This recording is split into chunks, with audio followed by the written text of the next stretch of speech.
Having a little bit of fun here. We are introducing the dark mode, the UKEL dark mode. Of course, having a little bit of fun there, but we'll go ahead and keep moving on. Oliverde and Thousand Eyes, welcome here to the desk. Hopefully we have a lot of breakdowns. Oliverde, how you feeling?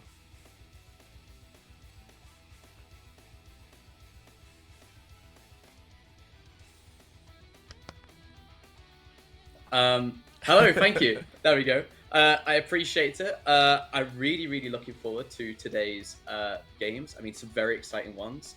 I mean, I gotta be honest, I'm just so excited. I really am. It is going to be quite fun. Thousand Eyes, how are you feeling? Of course, welcome here to the desk. Normally we see you behind the mic. Yeah, first off, I take offense to the old faces here. Like, first off, we can't be doing that. Like, I know I just said I was old in the backstage, but we don't gotta bring that on stage, Orbital. I'm so sorry. But no, like, I'm very happy to be here. We have a couple of honestly good games to just break down because it's two competitive games that we're gonna have for our side of the day. Yeah. Not only that, they're not only competitive, but they can upset the bracket as a whole right now. Obviously, we're only into week 2 and all that, but we already have some very clear-cut standings that will be influenced. I mean, last week's games, or about 3 days ago, the starting of this week was very interesting, all in its own, right? When we were taking a look at some of these things, it was the fact that some teams are stepping up, some teams still have to step up, and there are still some very strong teams overall. And when we talk about that, were there any matches specifically to either of you that stood out from last week that kind of blew you away, that kind of surprised you? I think Venom Crest versus Inkwick, that was a really hard game to watch, especially if you're a Venom Crest fan.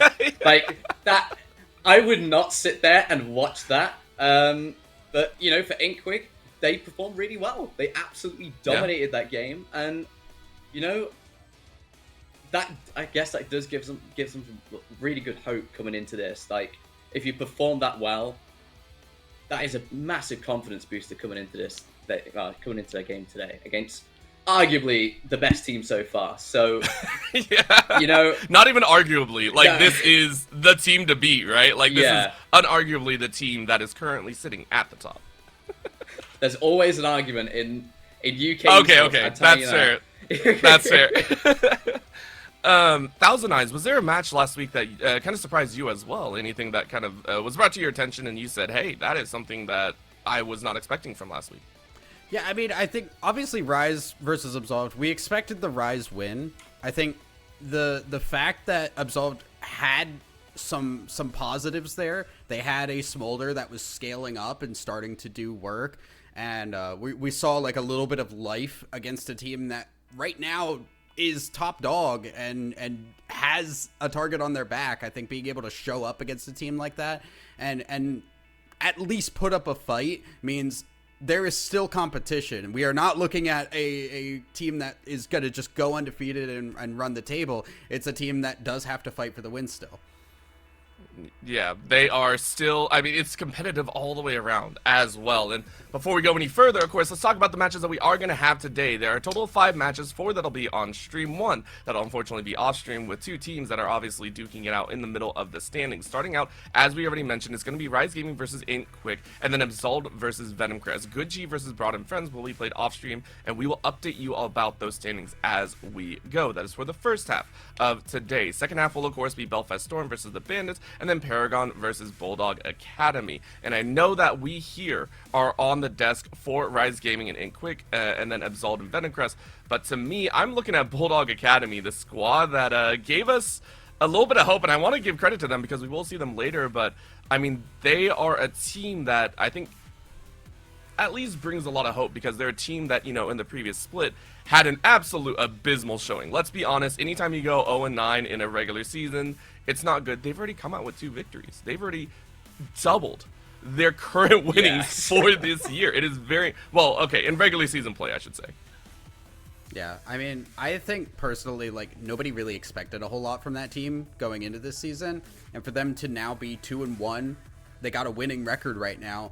Things look really good for them, and I do hope we get to see them continue their success, because I think it's a great story of just like, yeah, don't just count teams out because they were bad last season. Sometimes something clicks.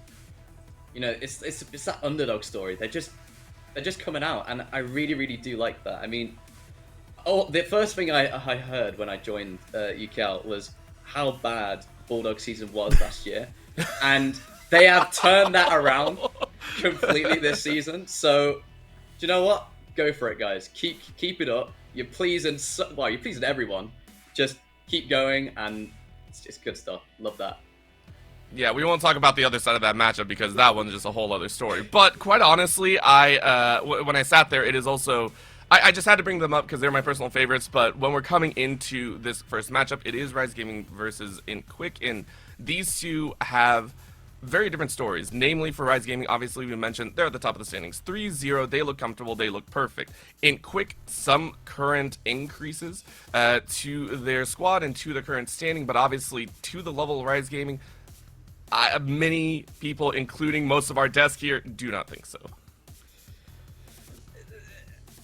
I mean, it's either, you know, false hope or delusion. That's where it sort of comes from.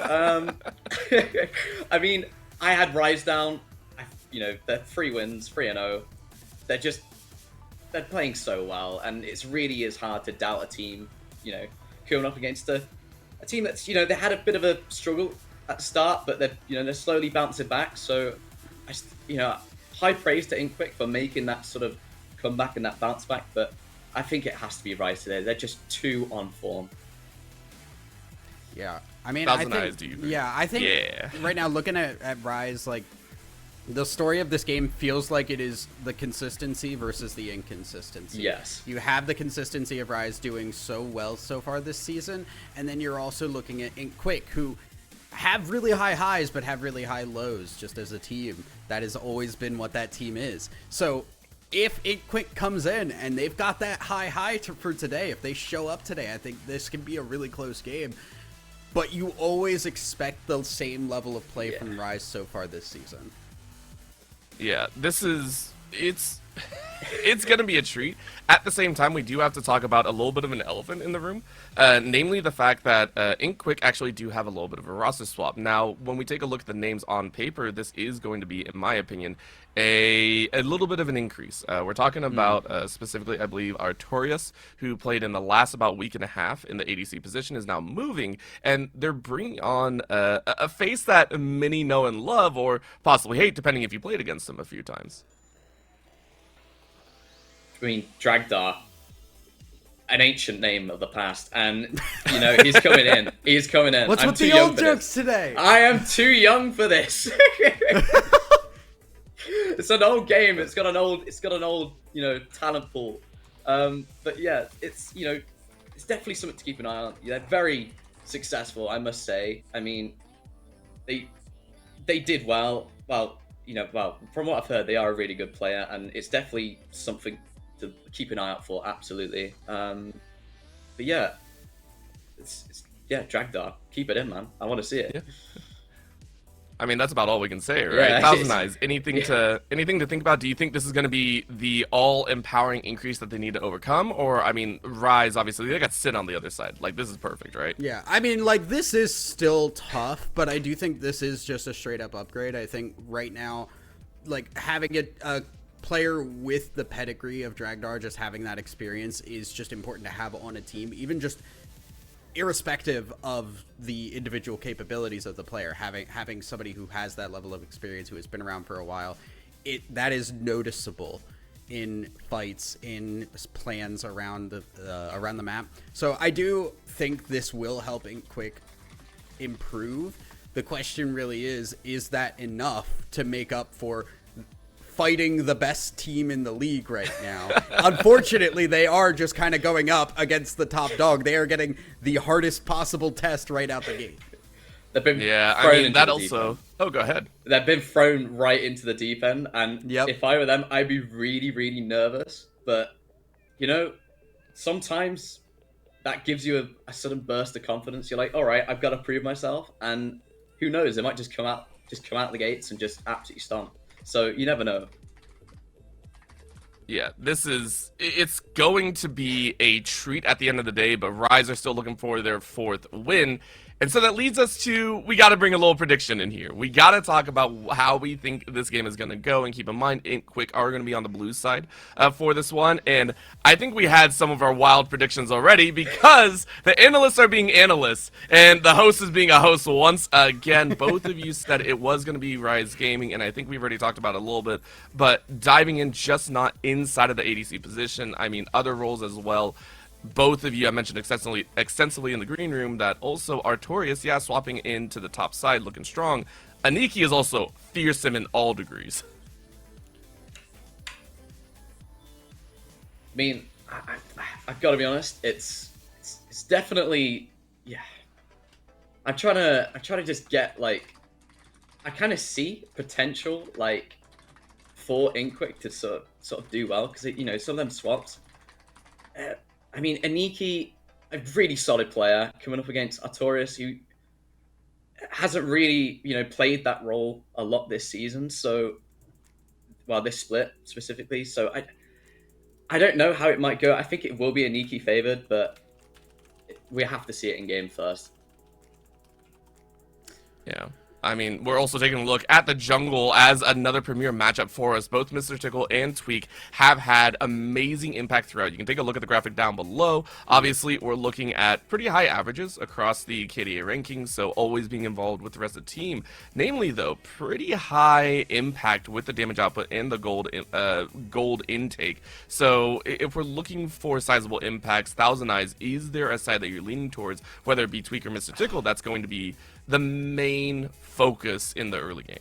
I'd lean a little bit more towards Tweak, just because I think the impact has been a little bit more strong from Tweak. However, you can just see from the stats, this is just kind of a like flip-flop either way, right? They're doing the same amount with the same amount of income.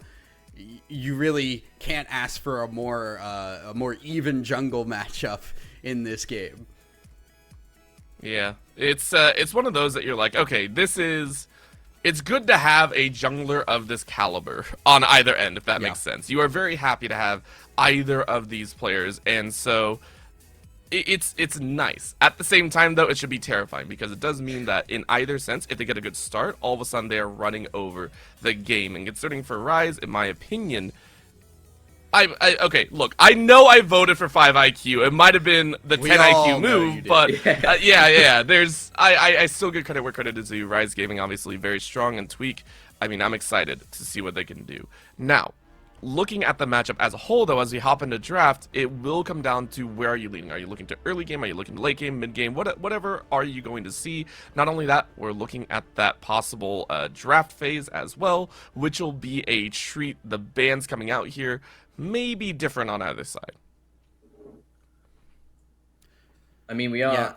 Yeah, but sorry, go ahead. Go ahead. No, I was gonna say, I expect, you know, we're gonna see a little bit more targeted stuff towards Inkquick, just because we know they like to do their shenanigans. They like to be a little silly with it.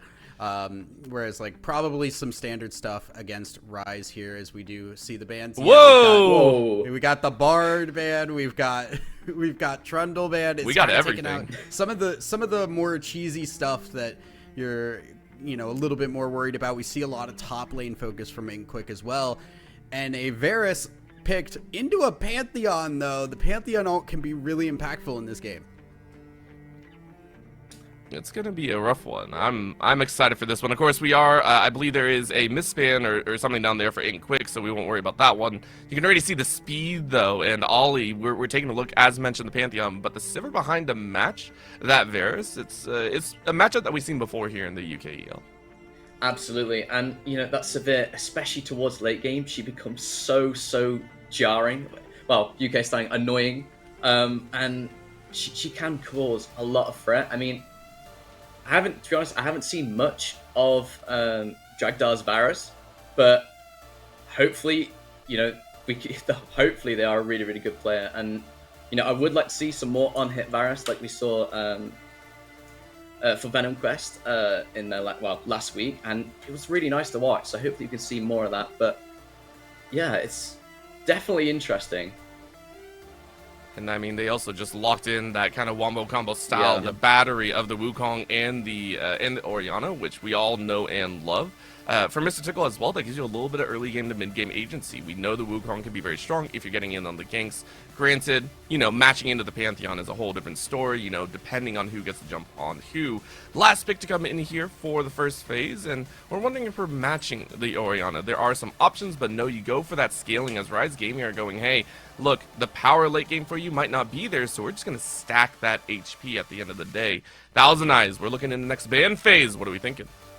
I mean, I'm thinking I like both drafts so far, honestly. I think InkQuick have had, like, they're recognizing, hey, we are technically the weaker team in this. We need to be able to show up against a team like this, so let's go with something that is tried and true. Get an Orianna with somebody who can put the ball in the right position and wombo combo. Very straightforward and easy to understand. On the other hand, the RIZE kind of going with that power capabilities in that Pantheon of the early game, seeing the burst wombo combo and saying, let's get a Scion. Let's get something that can tank that burst and sit there and be fine. I mean, more on that Scion. Aniki has been absolutely just bashing out that Scion. He is playing so much Scion, like, in his ranked games. And, you know, it's clearly a champ that he's very comfortable on, and he could do a lot if he just sits there, scales his HP, and just cause an absolute ruckus along the map. But yeah, it is interesting.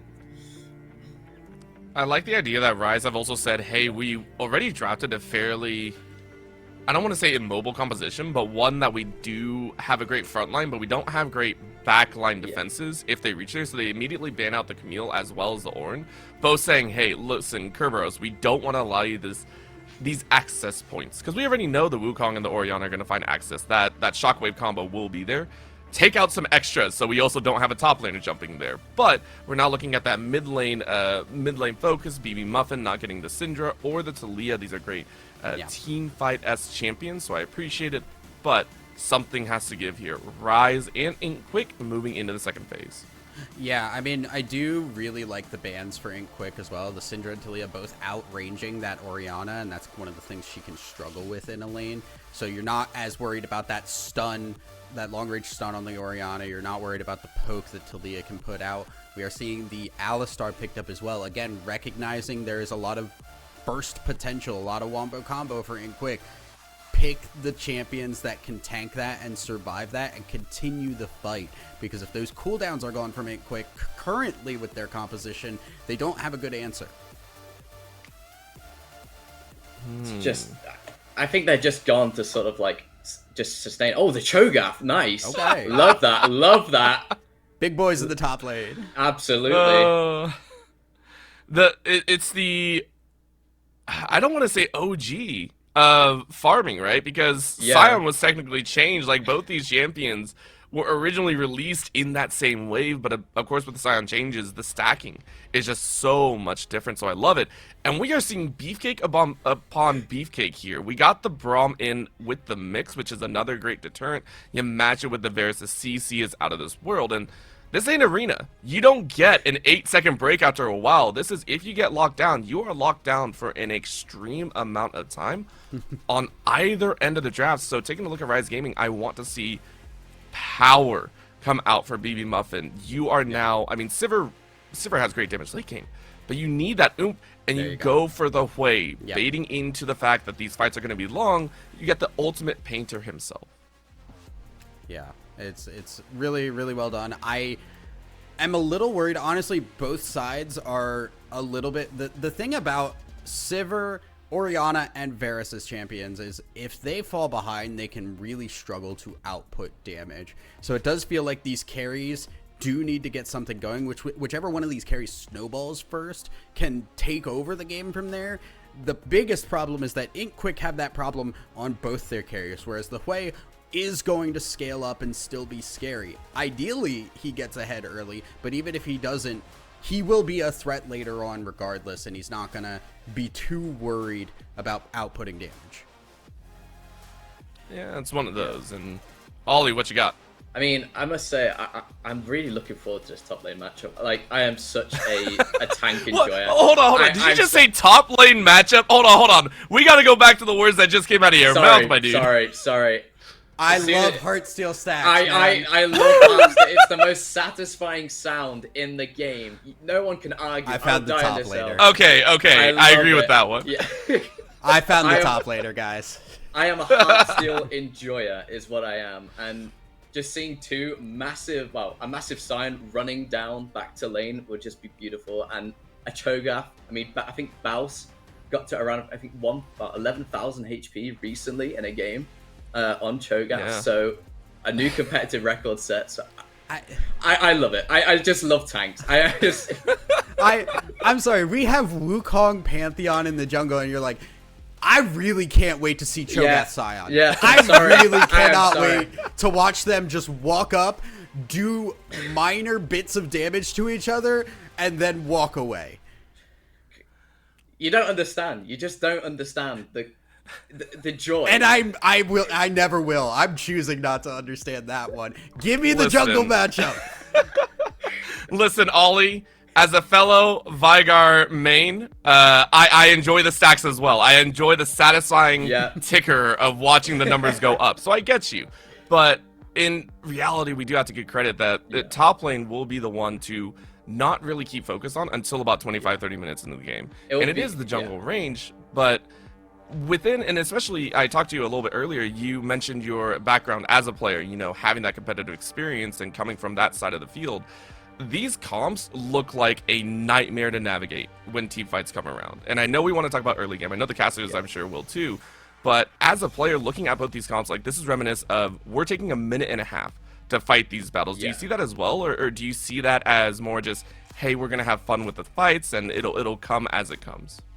I think, like, it's going to be really bizarre fighting. Because, like, it's just going to be whoever somehow finds that gap opening onto one of their carries will get the upper hand. But there's just so much CC. Like, you've got the Alistar, you've got the Sion, it's got the Pantheon, it's just this, and the Cho'Gath Qs as well. There's so much clutter, and it's gonna be really wacky. Like, it's just gonna be loads of, you're gonna hear ding, that Heartsteel noise every single second in that fight, and it's just gonna be, it's just a cluster. Like, it's brawly, like, style fighting. It's so brawly.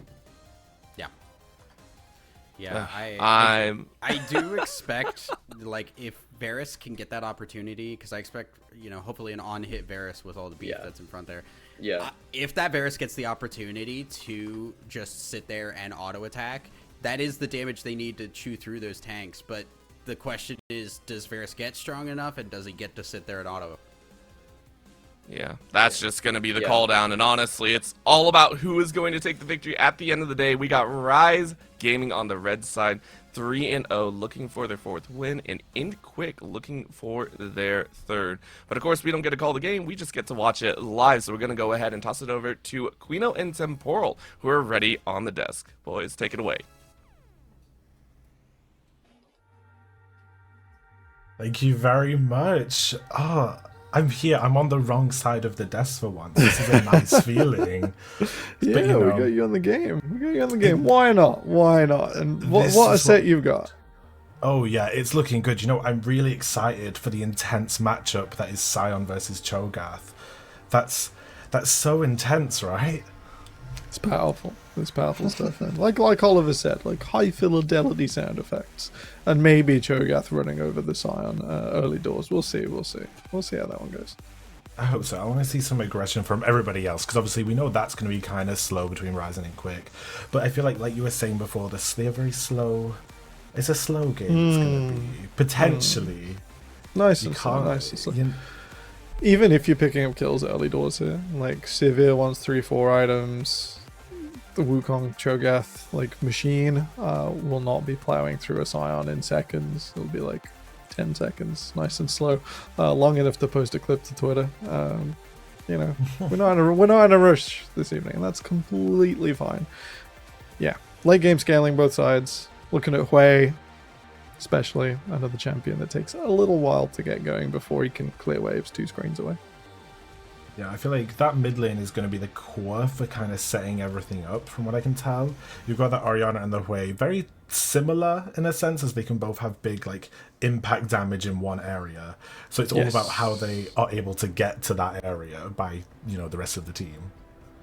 Yeah, you've got, you know, every objective that is an Articon wants a big setup through mid. And we will be seeing a Dragon Soul this game, no doubt. Like, if it is much faster, then I think one of the teams has really put their pedal to the metal.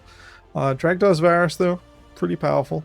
Saw a lot of that last split. Has he lost a game on it? Can't remember. Don't think he's lost a game on it in the UKEL yet. So, no pressure. Yeah, but Thin I can see performing really well in that Sivir, especially in this kind of game. You know, where it takes a while. I think it takes a while. You're moving your Pantheon in and out of like stun range. It's going to be a good time. There's a lot of little synergies there that just work so nicely with the Hui and the Pantheon. I know we predicted RIZE Gaming to win. That was our personal little bit. But actually, looking at the draft, I'm not counting Inkwick out. I'm kind of into that. Okay, I'd say that's pretty fair. I think the Cho'Gath should be winning as well. It's been a hot minute since we've seen Artorias in top lane. So we'll have to see. I do expect RIZE to be a little more powerful in lane. But that said, the king of bot lane from last split, Dragdog coming back in, will maybe shake that up for us. And we'll see if Artorias is more comfortable in his native top lane, where he used to play all those years ago. Oh yeah, and obviously we had Artorias on the ADC the other day, popping off completely. And if you're popping off like that on not your main role, I'm curious. I want to see this. You know, as someone new to the UK, I'm like, okay, show me some performance. Yeah, it was a pretty good Jhin game. Right? Nice even level 1. 2 melee supports who have not got away at level 1 to go and hook someone. So while the ward will be spotted, it's only a brief one. It's only a small interlude on both sides. Can't see the camp, can just about see the path onto mid. So won't reveal a lot of information, but will give the mid laners a safe side to play to, just so that we don't have any shenanigans at level 3. Yeah, I doubt we're going to see anything too crazy early on. I hope we do, because obviously it makes for some good League of Legends. But with these teams, it's going to be a slow pace, getting ready, just setting up. Okay, Dragdar just taking names at level 1.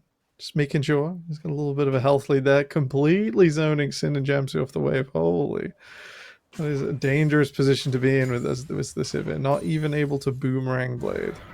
The first minute preventing them from getting any sort of like just anything really. Oh, I think they will get the gold off of these. I think Jamsu can walk it in. Gosh, that's tough. That's a lot of aura out of 5IQ's bot lane. Talking of aura, Beely. This is not what I expected with this lane. Just back and forth, but yeah, no, all the way up in the front. Welcome back, BB Muffin. I hope your time laddering and spending time in Korea was of value, because it seems to be serving you well. Plenty of aggression. And that is Mr. Tickle running all the way around the ward that was spotted. The safety for BB Muffin. BB Muffin is in a bad position here, surrounded by 3 people at once. It's a triangle. But, you know, they're able to walk away, struggling to leave, but using the flash to get away. BB Muffin is practicing their life, but, 2 flashes from Prospero and Mr. Tickle. They're still going, though. Stunned from the Braum passive, and unfortunately that is going to be first blood to Mr. Tickle. You know, tried his best there, not leave Mr. Tickle coming in through the side. Having to burn flash to match with BB Muffin, but a surefire victory, and didn't even cost the bot lane too much CS. That's a huge move from 5IQ this early in the game. You're starting to twist a mid lane matchup that relies on both mid laners being there, you know, clearing pretty consistently.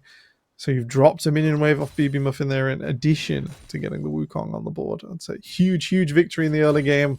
We'll have to see if things start to accelerate a little faster than planned. Tweak think he was spotted there, just getting into the bush. Artorias, come on, buddy, you know. Come on, Artorias, you know he's there. You're just being a little bit of a I think he's trying. I think he's just trying to invite him in. Trying to waste some more time, and that's completely fine. Bot lane push now in Sin and Jamsu's favor, so they can get a ward out. That's fantastic, because Mr. Tickle's looking for a second of the game. Yeah, and with Mrs. Tickle getting that kill already, it's like if you let him get any more, oh, you're in a dangerous situation with that. Oh, but Artorias is kind of caught out here by Tweak. You had the vision, you know, but using the stun to get away, it's not going to be enough. So much damage. It starts to flash, but yeah, no point wasting it really, because you would have died anyway. Yeah, I would have taken that last spear straight through the heart, even if he flashed away. Poor Artorias. I think baiting a little too hard there, unfortunately. Teleporting straight back in as well. Such confidence that Tweak recalled. So, In fact, being able to push this wave might be good. Yeah, it's forced the Nikki to teleport as well. So not the end of the world, but yeah, reasonable trade and Rise Gaming going even. So the jungler's finding more angles than I suspected in the early game. We'll have to see if that carries on. Dragon on the board.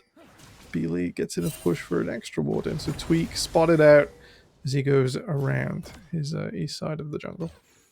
Yeah, they're definitely doing this slow setup like we mentioned before, because they're getting wards all over the dragon, and I think, you know, they're gearing up for it.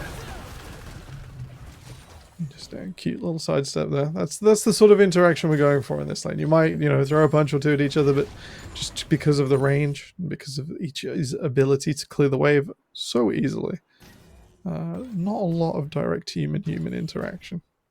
Yeah, I have a feeling later in the game, Beely and Beamy Muffin are just basically not going to be in their lane. They're just going to be assisting their team and fighting. They'll probably go sides in this setup, I think. Both of those AD carries clear mid really fast. So they'll probably get pushed to side lanes. Risky business being in sides versus Wukong and a Pantheon, though. Especially with the Grand Starfall to just land on someone's head as soon as you're out from under a tower. It's like we said, it's going to be quite slow, it's going to be quite chill. Oh, look, look at this top lane. I think Tweak's going to try and be a little sneaky. Is it worth the wait? Potentially? Actually, well, we'll have to see. The dragon will be started. I think Mr. Tickle's got the right priorities here. Yeah. You know, he's picked up the book, he's read the story. We're doing our best. We're just doing our best.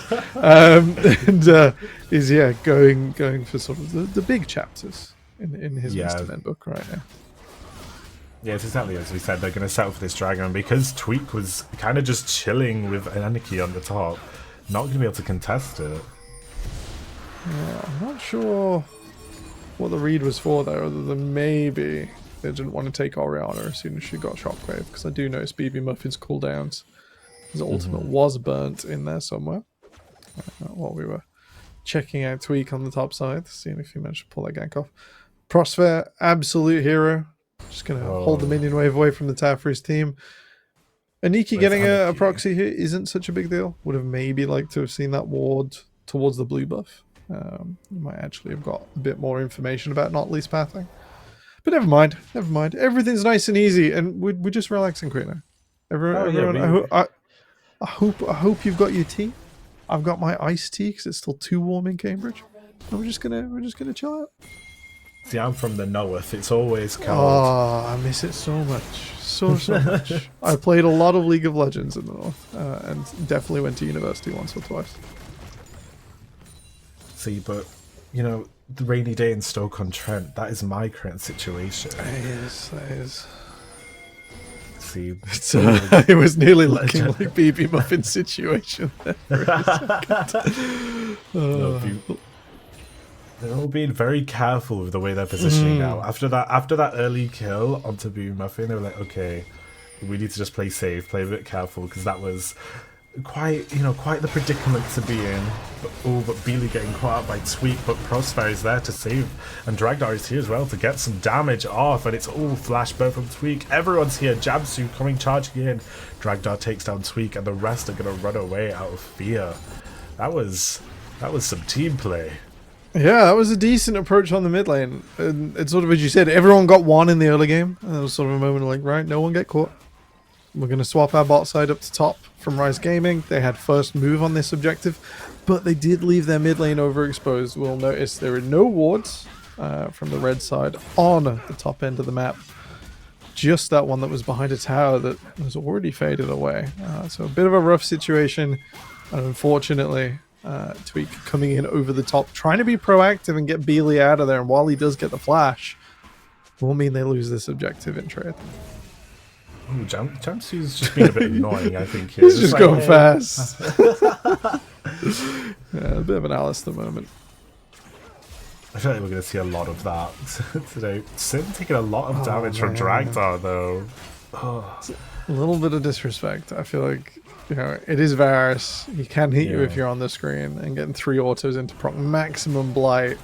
It might be good bait to get Tweak in here, but Sin will not be participating in any upcoming shenanigans. That is a head home to base as soon as possible angle. Yeah, and Mr. Tickle's approaching behind Tweak. You know, the long arms getting him over that wall. You know, Jamsu's here to fight as well. Oh, the Braum passive is so powerful. I think Jamsu basically sacrificed themselves for Tweak then. Yeah, that's a bit sad. I think you hit on the right note though. The Braum passive so strong with a few people around, just being able to repeat stuns and set them up. Sin also gonna have to back off here, unfortunately, as it looks like 5 IQ coming out the victor in this early game. That is the slightest of margins on gold lead, but what we're looking at is the feats of warfare already coming through and setting up for their objectives as well. Not bad at all. Oh, 100%. It's going to be huge for them later in the game because, you know, Orbital, you might have, you know, jinxed it. Like, you might have proved us wrong. But, you know, it's early game so far. 10 minutes in. Who are you on the side of right now?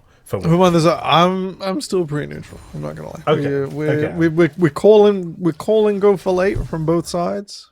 Yeah. There's not a lot of sort of, like, the only champions that really need to fight sort of before the end of the game are Pantheon and Wukong, and they've done a bit of that. They've got into the lanes, they've extracted a bit of gold. Trinity Force through already for Mr. Tickles. That's the biggest spike, and it's sort of all downhill for Wukong here from damage. And for Tweak, he's going to have his Sundered Sky in pretty soon. And that's sort of a similar thing where nice bit of damage, nice bit of survivability, and we'll start to sort of fade away and just be target access for the team from here. Dragon on the way, 20 seconds. The last bases have already come through. Anaki's out of his lane. Doesn't look like hasn't got teleport to come down, and he's not marking Artorias, who is currently holding his teleport. So it's technically numbers advantage for 5 IQ. They're into the river. Let's see what they can do with it. Looks like they want to go for this dragon, but it's like, okay, are we in the right position to do so? Because you're not sure where everybody is. But Prosper, yeah, you're gonna have to leave that situation badly, because if 4 of them get you, it's over. We gotta highlight something here quickly, Granny. So I'm not a big talk about items guy anymore, because they haven't changed much after the removal of mythics. We're all starting to get back into our swing of things. Prosper, buddy. Back in the day, the Kindle Gem is a very effective item, right? And it can give you a bit of a stat stick, but you don't need to stack them. Oh, here comes Anarchy coming down and Tweak. They're all coming into this bot lane. Gonna absolutely demolish Dragdar. Not even a chance. And Artorias, TP's down, but in a pretty bad position. Surrounded by 5 of them, but obviously with the Cho'Gath ult can just eat one of them for free. Flashes out, but it's taken out by Anarchy. Prosper and Mrs. Tickle still want to fight. they're hankering for it, aren't they? Despite the chomp. Yeah, Artorias just stuck in no man's land. A bit of a shame. And yeah, letting the Scion out of lane. You know, we've all seen the Bow specials, and the ability to drift from one lane to another is just so fluid, so easy. The champion is not overtuned. Yeah, it's exactly absolutely is. It's exactly what Oliver Day was saying. He was like, I want to see Scion driving down the top lane, but you know, we got the bottom lane instead, but it was still, More targets beautiful. More targets to it. Most importantly, despite that being your net positive trade for RIZE Gaming, they didn't secure the dragon off the back of it. They didn't overextend their stay, and they've already swapped the lanes away again. to try and give Sivir. I can only imagine this is giving Sivir a bit more time before she sort of continues this head-to-head with Varus, which we saw not being very successful. Varus is a bit more of a lane bully. Sivir generally gets around that as long as you're fighting properly. But if you can't step up to the minion wave, as we've seen maybe the Alistair Braum dynamic cause so far, then you're not spell shielding effectively. You know, when you're trading backwards, you're not hitting boomerang blades, and your ricochets aren't reaching either. And if you do use them, the risk that the wave will be frozen away from you, always present. So just going into the Cho'Gath for now. Yeah. Until the second dragon goes over. Yeah, Mr. Tickle's just been able to freely get this dragon because on the side of Rise, they have no vision on it, no way to really contest it. So it's just given to them, really. So it doesn't mean Anarchy has to put up with all of this damage. Mr. Tickle, that's his strat. The long arms reach over the wall. That's what it is. That's what we're seeing. It's like Extendo Monkey. You just, Extendo Monkey. just teleport him into where he needs to be. Sin here. Ooh, Sin kind of baiting for Artorias because Tweak is here, using the spell shield to dodge the Q. It's going to be a ton of damage onto Artorias, but the health, the Heartsteel stacks, you welcome Oliver Day. But Tweak is doing so much and takes out Artorias. He wasn't able to run away in time. Teleports back onto the map from base as well. Things starting to heat up a little bit with the Rift Herald coming down. Not the most immediately impactful objective right now with only one tower. 2 towers I can see. We got a tier 1 on each side. It's top for Inkquick and the bottom lane for Rise. That would fall down to that. Jamsu going to phase rush his way out the way as well. And it does seem like 5IQ really sort of just hit the button when they need to get on these objectives. Notley's giving up his top camps to get this started nice and early. And without Sin there, I don't think it's going to be much of a response from Rise. Yeah, what I've been seeing is Tweak always seems to just be in the wrong place at the wrong time against 5IQ, and it's unfortunate because we've seen how well Tweak can perform, but it's just when Mr. Tickle is so proactive on that when you're playing such a passive comp, it's like, they're playing this comp a little differently than what I expected. Yeah, I think maybe we're still like waiting for closer to Dragon Soul, we're waiting for Hui and Sivir to hit a bit harder, but I think especially Hui already hits pretty reasonably. I think we'll see if this comes back to bite Rise later on, and if they get drawn into a bad fight at the next dragon, or maybe the one afterwards. Dragon 3 spawning at 18ish minutes, so it's a bit of a late one. Oh no, Sin. Sin is in a bad position, you know, they're all here, but Jamsu tries to save them, but it's not enough. And will they take out Jamsu as well? Takes a lot of damage from Dragdar. Mr. Tickle doesn't care. Mr. Tickle wants that dragon and just a quick bonk on the head. And Aki just going to pop the clone. Can he get the wave? Ooh, but, you know, that's what they're doing. They're trying to save that tower, but it's not enough. You know, honestly, Mr. Tickle prioritizing the tower really helped them in there. And just waiting until the perfect moment to just slap Sin on the head. It was perfect. Yeah, his PvP when he felt like it. Anaki's still sort of struggling to push that out. He's going to have to wait a little longer for his minion wave. I think we can pretty comfortably call this a 5IQ lead now, Karina. It's, again, only a few hundred gold, but it's the tower, it's the dragons, it's the Rift Herald, it's the Grubbies. Mr. Tickle, you know, all It's of it, Mr. all Tickle antic- again. Artorias is in a bad position here, surrounded by 4 members of Rise, and you know they're just here to get some Heartsteel stacks. It looks like, but you know they got some, but was it worth their life? You know, it's nothing displays the contrast between top lane and bot lane more than Artorias, who's like been catered to in these last few games. He's like, welcome to AD carry, bud. You're like, Prospect, your brother will just be there for you. Your jungler will engage for you, stand in front of you. And it's like, oh, welcome back to top lane. 3 of the enemy team will dive you now. There's not much to be done for it. Oh, but here's Jamsu. Jamsu, you're always in these tricky situations, and I don't think you want to be in them against Mr. Tickle. And it looks like they're going to give that kill over to Beely, so that Orianna can, you know, start being one of those threats. Yeah, generous Tickle. Little bit of extra gold over to Beely. Not bad at all. I'm not sure why Beely is building the way he is. Maybe already looking towards side laning up against Anarchy, who's been stacking magic resist from minute one with the Void Crystal, just to get that little bit of extra magic pen through. Dragon on the board as well, and the setup this time looking a little more red favored. We do have some vision wards in the river, so at least Ryze should feel comfortable approaching, where they haven't at the previous two dragons. This Rift Herald in mid though is going to cause quite the disturbance, because you know He's just tickling. He's just tickling. That's what he does. Now, are we gonna see anyone try and earn their driver's license today? No. Rift Herald goes down and the fight begins. Anarchy ults. Everyone, so many ults coming in from Tweak. There's so much damage. Prospect taking the whale like it's nothing. Living on 1 HP. Nobody's dead yet. I'm surprised. Artorias, a huge 3-man stun. But the team's able to capitalize. Eats Jamsu for breakfast. But, you know, BB Muffin is there to take down Artorias, which is understandable. You're stuck in the middle of that fight. You can't really do much. But, you know, I was expecting a little bit more. But, ooh, we're going to get a bit more. Mr. Tickle, I know you want to.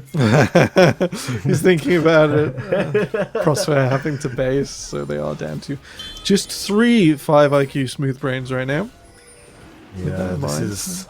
They're gonna come in straight away. They're gonna try and delay a little so the Prospect can get back. Artorias' teleport is only a few seconds away.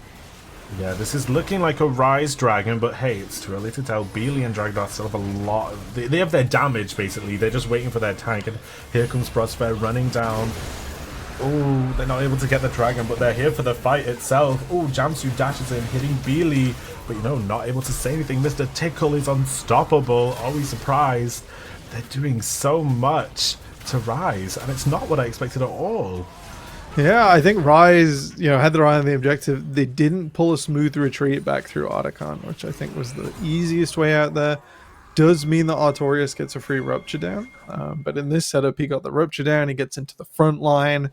It's more than enough to take out the members of Ryze who had to tank that dragon, and maybe weren't expecting 5IQ to come in so heavy after the objective has been taken. It will earn them this Artican, however. I know, that's going to be huge for them, and I feel like it works with how they're playing. It looks like they're just kind of being a bit more relaxed when it comes to their fighting, because they let them get that dragon. They're like, okay, you guys can have it, but we're going to, you know, take your life. That was the vibe I got from that. It's like the iron price for Dragon Ryze, unfortunately. And it means they're starting to bleed a bit more gold away. Now, that wouldn't be such a big deal if the only thing that wasn't even in this game was the gold. You know, one Ocean Dragon is nice. Is it two stack dragons, including a mountain, in combat value? Probably not. That's what I mean. Was it worth the lives lost to Ryze to be able to do that? But, you know, now on the side of 5IQ, there's this top lane. I know we dissed it earlier, but it has actually been really, like, action-packed.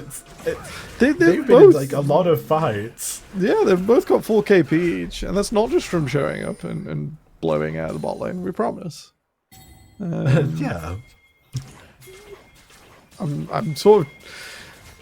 They've both had to sponge a lot of pressure. I think the AD carries have had to sort of run of the side lanes for a long time. That coming to an end, they might have an easier time. We might even see the fabled Heartsteel stack on each other going up here.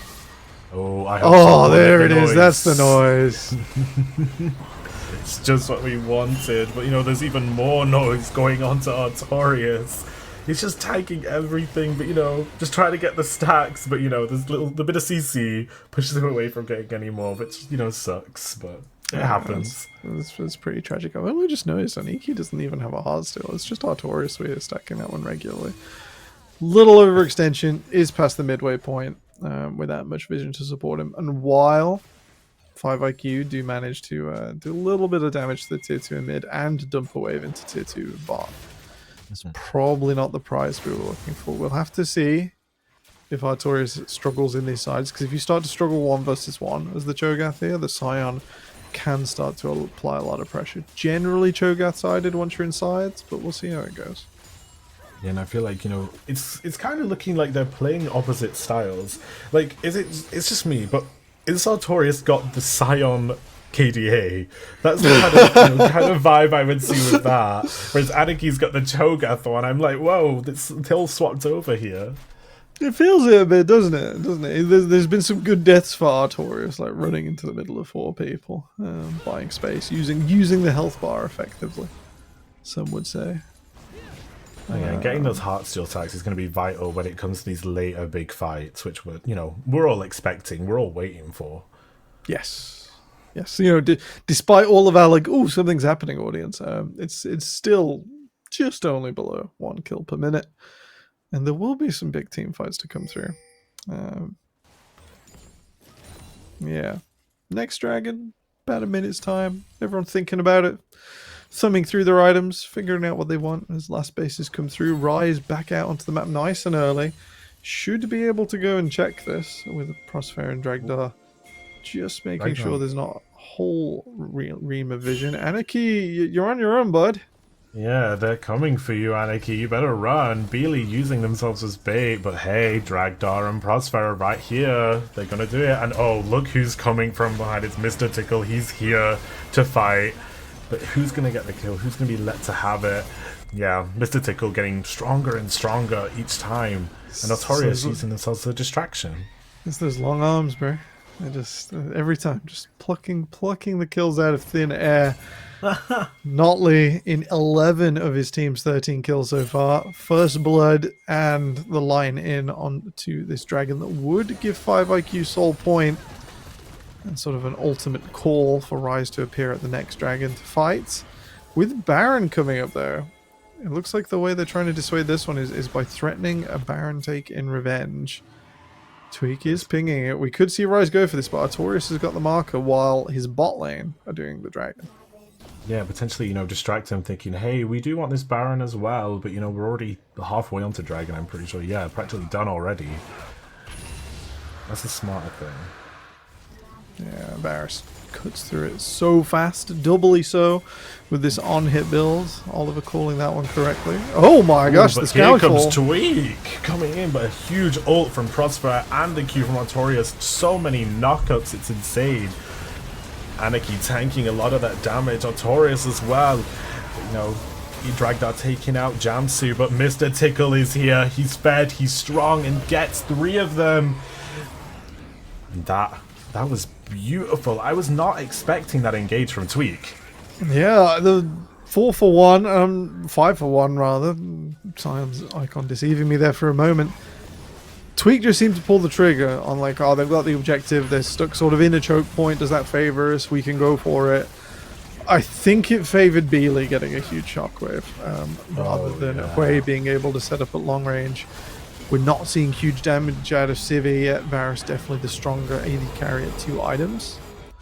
It's just a bit of a shame that Rise seemed to panic there for a moment, be like, oh, go on then, we've waited long enough. And yeah, 26 minutes still relatively, this is more the mid game in this game than it is in most with the way we've discussed these compositions.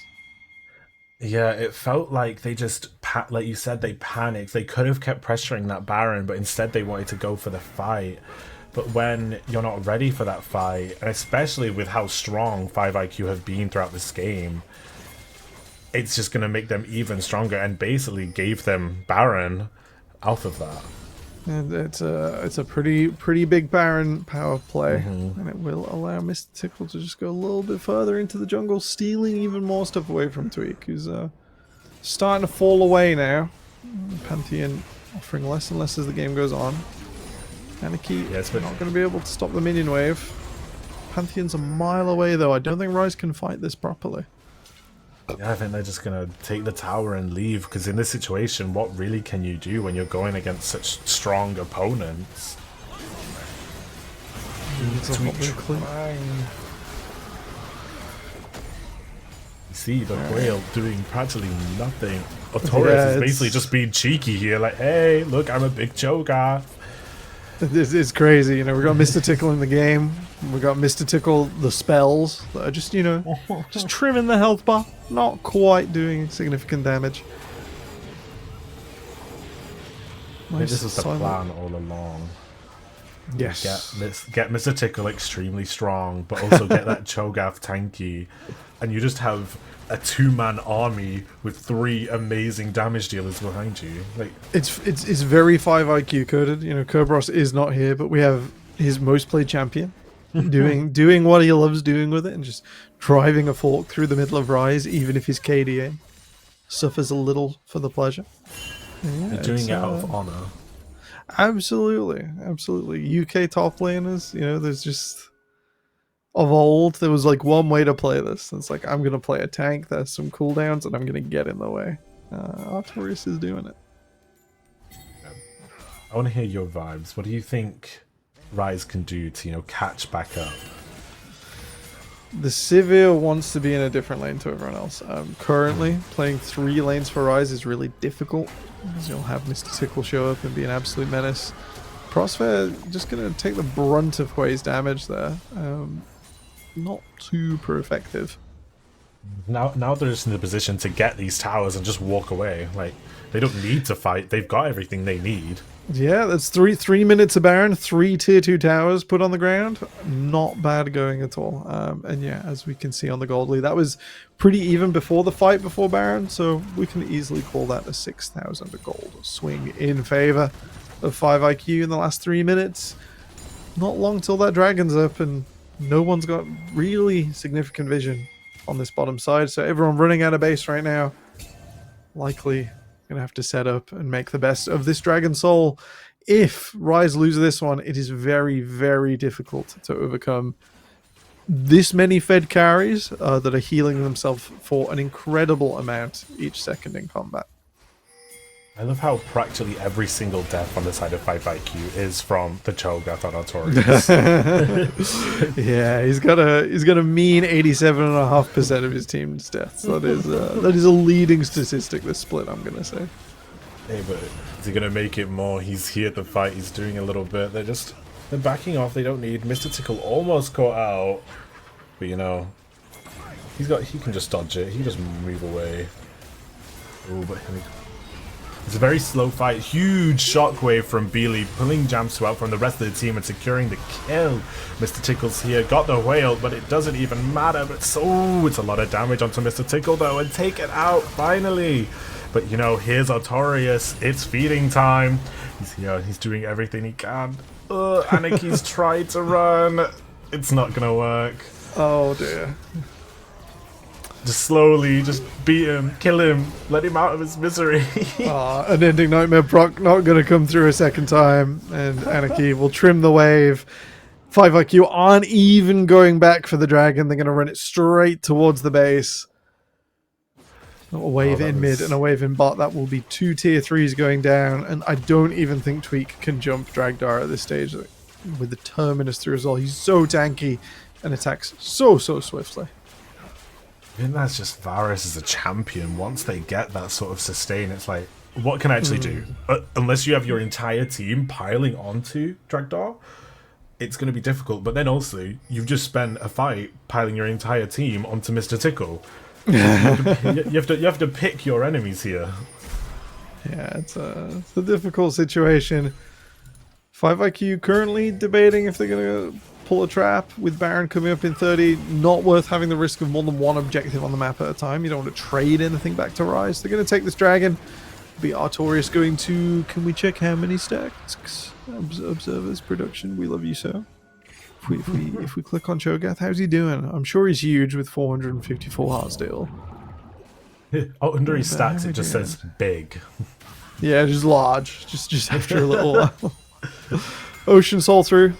Really big deal for 5IQ. Like, that hope of finding a fight where, like, you pick out Beely before the shockwave, or finding Mr. Tickle on a bit of a low mission, starting to fade away now.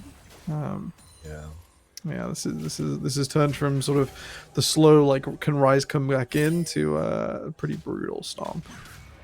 You know, and especially because they're here on that Baron already. It looks like Rise want to fight it, but it's how do you get in that position to even be able to sustain anything within that fight? Yeah, Sin's having to clear super minions in the bottom wave while the mid inhibitor is respawned. Unfortunately, the bot lane not so lucky. Looks like he's holding the ultimate, so he could dash across. You're never ever going to win a smite fight versus Artorias. The Cho'Gath will be doing about 1,400 damage. So always slightly more than smite with that ultimate. Yeah, it looked like they were trying to steal it, but you know, obviously Altaris Just is there. throw tweak in anyway, like Sparta kick him over the wall. That's definitely in law. If you Difficult Sparta situation for Rise. Difficult right now. See, if you Sparta kick him over the wall, Mr. Tickle has long enough arms to catch back on. He's not going to have any worries within that. Gosh, that's the struggle. Look at him go. Look at him Dance. dancing. He's donating his gold.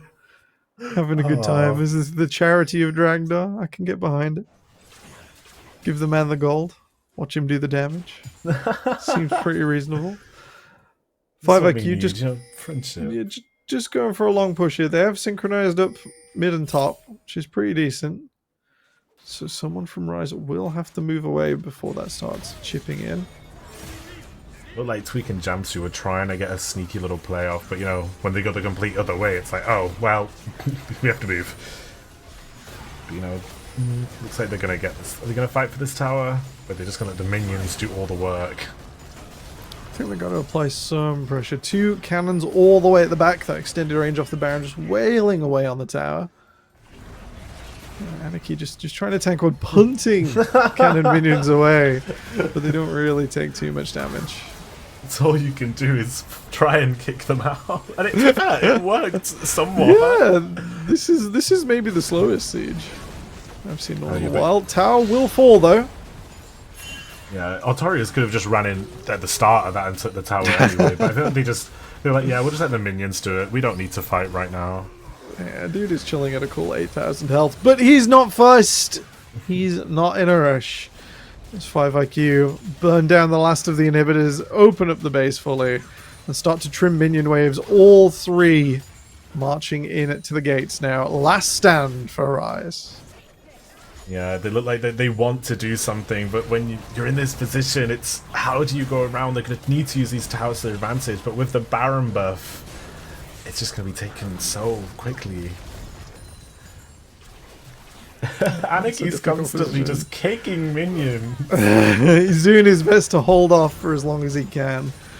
It's maybe a little too late, but hey, if Sivir is close to 4th item, there's maybe a hope. Mr. Tuckle looking for a way in. Nexus Tower starting to fall, and we are truly at the gates of the siege. Anarchy trying to defend Tweak while Taurus is just here, basically takes the tower in one hit, but Tweak is taken out by so much damage.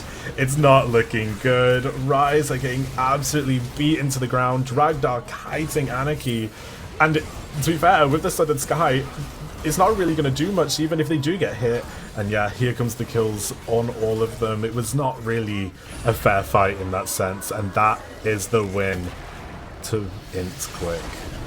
Well, he tickled, he jungled, and he's taken the Nexus. Notley made that look a little bit easy. I'm not gonna lie, that was powerful. It was straightforward. It's not what I was expecting out of this game. I'm not gonna lie. We got a shimmer of like BB Muffin back from Korea, but not enough. Not enough to carry through the mid game.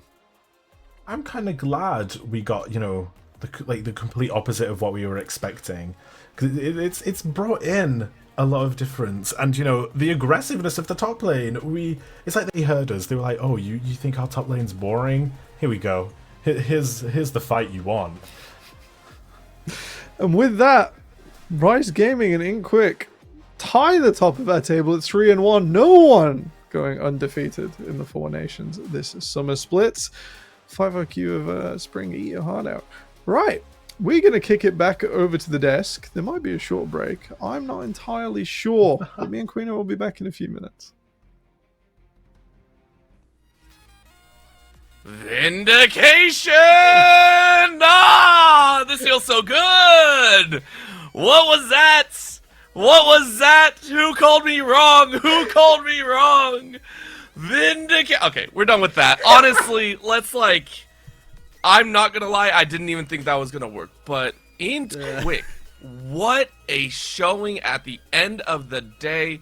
Beautiful job holding down Rise Gaming to only 9 kills, and to many it was a shock, but Thousand Eyes, you specifically had a little inkling in the pre-show, and it was touched on. which now it's a full-blown kind of mark on Rize's record. I mean, like, seeing how RIZE played, they were not perfect. They were making mistakes that just were not capitalized on. We kind of talked too just about like the strength of schedule is a factor as well. The teams that RIZE have played have not been a challenge because they are currently at the bottom. Now, we assumed that was because RIZE was good and they were winning those games solidly, but do they just struggle against better teams is now the question. Yeah. It's rough to really think about at the end of the day. I mean, you laid it out perfectly. Like, this is that turning point for RIZE. Mm-hmm. Now you kind of go back, and Ollie, I think you had one of our favorites because you said, hey, I'm new to this, but you got it right. I mean, you legitimately called them a fraud at the end of the day. Yeah. The word fraud comes to mind, and we don't want to use that lightly. But I do feel it's a word that's going to start creeping up into vocabulary when we do talk about RIZE. Absolutely. I mean, like, I think people see the statistics, and to be honest, I did. I'm going to be honest. I saw the statistic, 3 wins. I'm thinking, okay, these guys are good. You know, good season so far. They're dominating. But the reality is, that's just not the case. And, you know, I think this is certainly an eye-opener about, A, how amazing this tournament is, because nothing's ever set in stone. And B, you know, RIZE, what happened? Like, what? Like, I can't, I'm speechless. I'm actually speechless. And Inkquick, beautiful. Absolute cinema. Yep. I mean, I'm speechless. I'm actually speechless. Well, you can't be speechless much longer because I'm going to toss you a couple more questions because we do have to dive into this. Inkquick gave us such an amazing show, and off of the back of some roster swaps or changes, you know, bringing in Dragdar, everyone said, hey, this is an upgrade, but Artorias moving back into the top lane as well, we had some concerns. And now, let's be honest, the early game didn't really work out as well. 1-4 at one point, but that was made up by some of the best proactivity out of a team that we've seen thus far. I mean, Ollie, when you take a look at that early game, multiple times we saw collapses where we were seeing, where we were actually seeing just a full collapse coming in from 5IQ, just like, yeah, save our mid lane. Absolutely. I mean, like, it's almost, they just know, like, they have an understanding of how they were going to sort of play, and they just kept predicting them, like predicting their movement, about how, you know, aggressive they were going to be on that mid lane, and they just kept collapsing, and it got them kills. I mean, oh God, Mr. Tickle had so many kills, and that's due to them ganks. That's due to that collapse on that mid lane, and at that point, that Pantheon is just not going to be able to compete with a Wukong that is 6-0 and has, you know, like infinite space. It's definitely a, you know, it is really tough, and that sort of team strategy, it worked really well for Inkquick. Yeah, I mean, it came to a full head a little bit later on, and when I say a little, it was about 17 minutes later. Thousand Eyes, we got what we would consider one of our first team fights. Now, when we talk about team fights, though, there were a few more in the mid lane where we saw teams actually combat each other, but we didn't see deaths. And this comes into kind of the bulk status that both teams ran. But considering running out of time, I want to talk about some of these fights. We had a fight at about 20 minutes where the third dragon was being taken, that we saw Inkquick really take a victory. And then another fight, not just 5 minutes later, where things completely collapsed. It was like a 1-2 kick across 5 minutes there. Yeah, I mean, I think the story of the game was Dragdar just got through unscathed entirely, and we talked about how there wasn't backline access. The best you have is that Pantheon, and some of those Pantheon ults that we saw were pretty questionable. We saw some engages that we were like, what's going on here? Scion's not getting back there to help. The Pantheon's dead. You're just front to back, and when the Varus is already 2-1, has the Bork, has some of those other items to burn down those tanky members, you're doing fine. You just keep walking forward, and you're going to win that team fight. Yeah, this was, it was a showing from Inkquick. And again, I call it vindication, but there's only so much on the table because for RIZE Gaming, it's also a thought of, You played early mid for so long, now you tried full late game and it didn't really work out in your favor. So what do you need to change to continue reigning at the top of tables? Now, as much as I'd like to keep going on through this and talking about this upset here, we have more games where upsets can occur, or at least the standings can shake out. So we're going to go to a very quick break. When we come back, we're going to have our second match of the day, which is, of course, going to be, if I can pull up,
hello, welcome back everyone. We are set for a second match as we talked about. We are a little bit behind, but I know the players are more than ready, so let's go ahead and dive on in. We go ahead and get, I believe it is, as I said, Venom Crest going up against Absolved, and these two teams, it's going to be interesting. This is another matchup that we're sitting there saying these are, you know, strong rosters to an extent.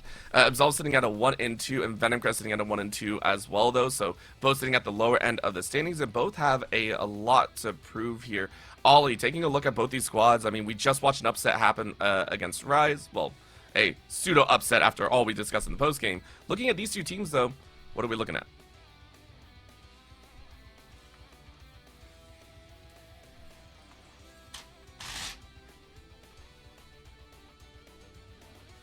sorry, their first game won for Absolved. We got stumped. We never did. Against Belfast Storm. I mean, that's a really, really strong performance in that game. Caught everyone by surprise against Belfast, who are arguably one of the best teams. Last couple of games, just a bit shy of it, to be honest. I mean, obviously, well, they just played RIZE, but we've seen RIZE exposed now, so they were close in them games. But Venom Crest, I think, definitely have a lot of potential in that bot lane, but because I don't know, in some of the games they had been performing really on the ball, but then that one slip up against Inkquick, that is such a momentum killer. It definitely put them on a bit of a downer, but let's see them. I just want to get into it. I really want to see how they fare up now. It's going to be a good game. Yeah. I mean, it's going to be a treat. Thousand Eyes, anything to input here, considering we are seeing both teams have to kind of fight their way up. And once they cross this threshold, we are looking at 4 games completed, meaning they only have about 5 more to be able to start locking in their spots into that playoff bracket. Yeah, I mean, I'm looking at this going into it, and again, we just talked about strength of schedule in after the previous game. I'm looking at strength of schedule for these teams, and we're seeing Absolved were able to take a game against Belfast Storm, who are currently 2-1. That's the only loss Belfast Storm have. Venom Crest's one win is against the Bandits, I believe, and they are 0-3 at the moment. So we're looking at things in terms of what the wins look like. Absolved have the advantage. Yeah. When we're looking at last week, Absolved versus RIZE, Absolved were not dead in the water that entire game. They had some positive moments. There was life shown, like we talked about before. So I really do want to see if Absolved can beat what their record says they are and at least get to that 2-2 spot. I think that's what everyone's going to be really looking at the end of the day. I mean, that is all you can hope for in the first opening 2 weeks. And when it comes down to it, one of them has to take the victory. So you know what? At least someone's going to come out with a win. That's the nice part about this. No one's going to be looking at 0-4. That's in the second half of the day. No eyes on that one. But possibilities abound. We do want to say that right now we are getting a few updates on Good Chi versus Broad and Friends. So as soon as that ends, once we know a little bit more, we will let you know about that scoreline a little bit further down for those that are trying to keep track. And if any of you are a Good Chi fan or a Broad and Friends fan as well. Looking though at a few while we're already into the draft very, very quickly as well. I was going to ask for predictions. I wanted predictions, but no.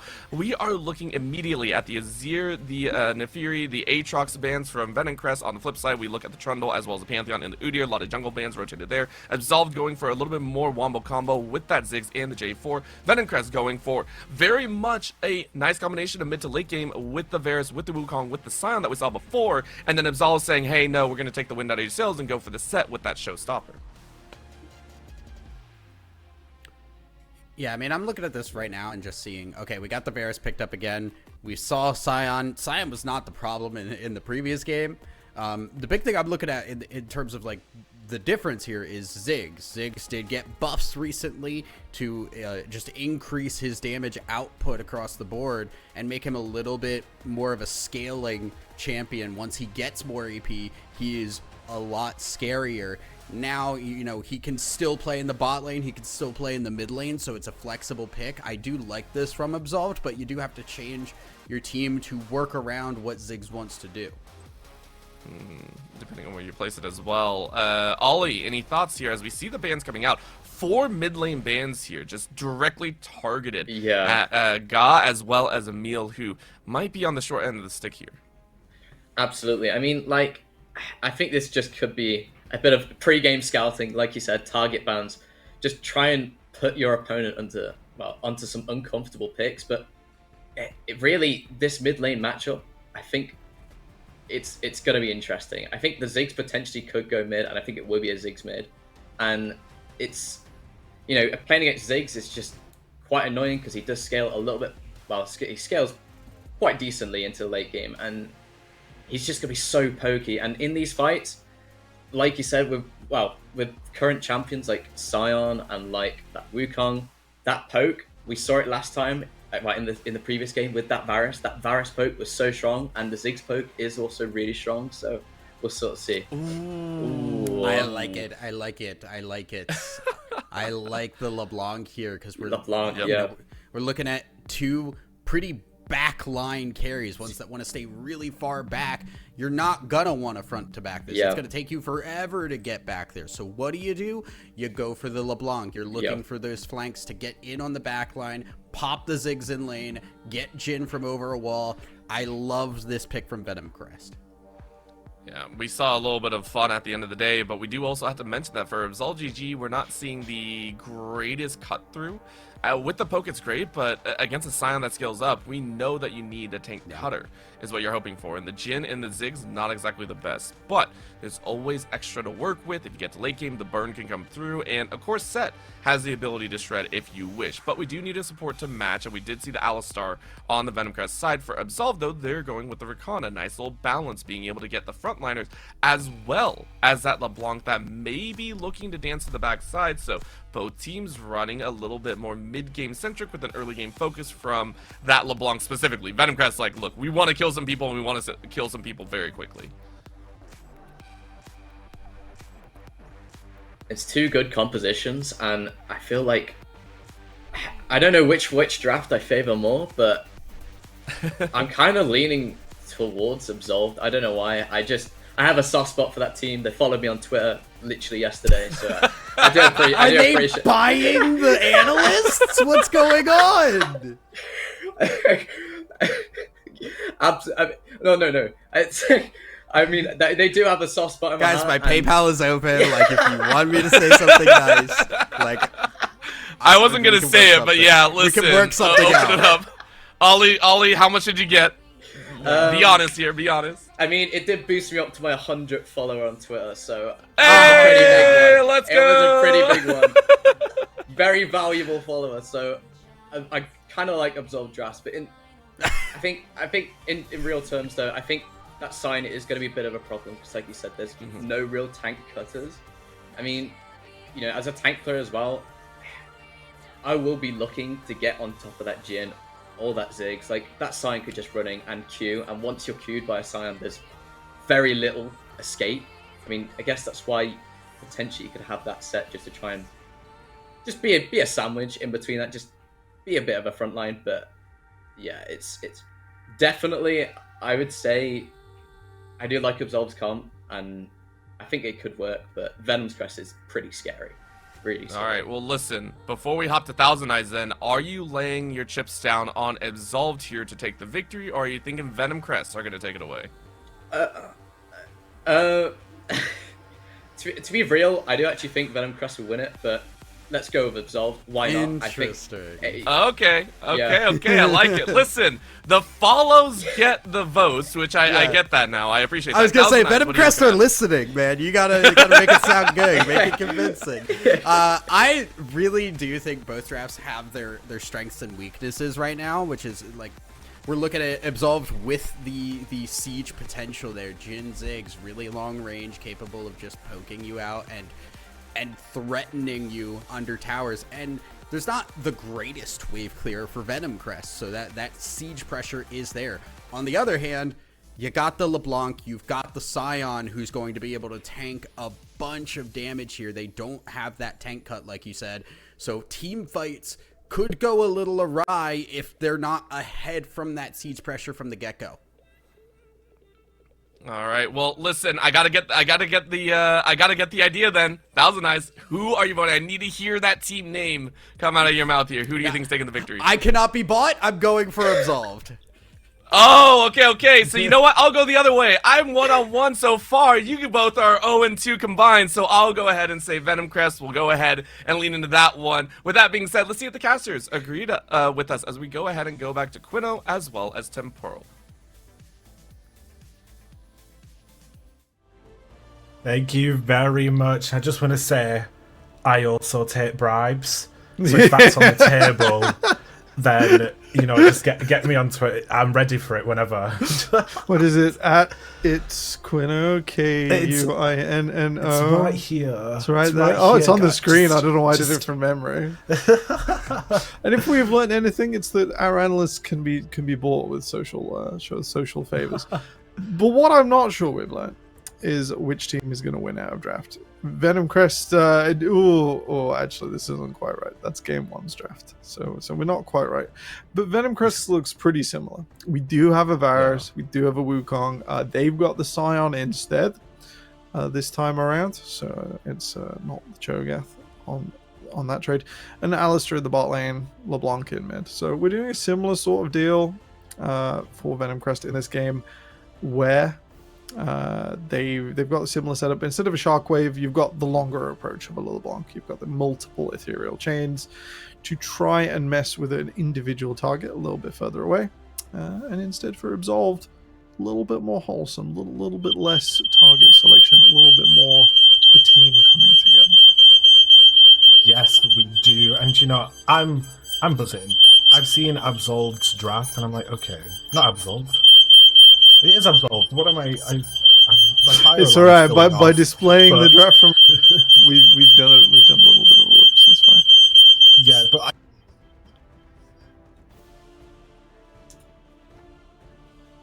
into just one area, like we were seeing from the draft last time with the Oriana. It all builds together, and it's gonna be one big, just it's basically just a nuke onto one specific area, and I want to see it work all together. Yeah, it's going to be big team fights again. I'm hoping we get some more scraps over objectives. We only really had that one dragon fight last game. Yeah. And it was like a lot of tension, and we were like building up to it, and then there was like one fight. Because 5IQ just Yeah, like stole everything else. Apologies, audience. Are you safe, Quino? Do you need to run? Yeah. It's basically I live with people who can't cook, so my fire alarm went off. No. But maybe it was just a sign that, you know, this game is going to be fire. It's cooking. It's cooking. We're in the kitchen it is right cooking. now. You know, ignoring my issues, we're looking at the issues in the game. You know, I wouldn't have guessed it was a fire alarm. It was just like an effect on your voice. As good old, just gonna say hi. Just taking the distortion on level 1. I like little notice in the chat. Everyone's saying good luck. This is something you don't usually see. This is cute. You know, for the start of the game. This is the sportsmanship we crave. Don't look in Twitch chat. Alright. Little trap set up there just in case the many goes for a late ward. He will move forwards and get caught. We'll see if Chrisberg can match. Yeah, a lot of damage. and, you know, He's they're just, alright. He's just- okay. even though they were being so nice in chat, they're bullying each other at the start. It's like, yeah, good luck, have fun, and then immediate game phase. Jungle is both starting on the top side. Not surprised with how evasive mid is to ganks in this match, even more so than the Hui last game. I am fully expecting this bot lane to be the pivotal point. Both of these AD carries want to start getting their ball rolling a little bit earlier. Both pretty strong at one item, and with bot lane being stronger, that should be your access into dragons that we saw do so well for 5IQ last game. As we hide the sportsmanship, that has to get out of here. That's not a legitimate venue for conversation. We're gonna lock him. We don't want happiness here. We want aggression No, and gameplay. fighting. Only Yeah. gameplay. Like friendly chat, angry chat. No, just gameplay. Only gameplay. You know, I'm excited to see this Varus and Alice work together, because on last game we saw them against each other, so now it's like, okay, let's see if they synergize together and are more powerful. Which, Yeah. I think they do.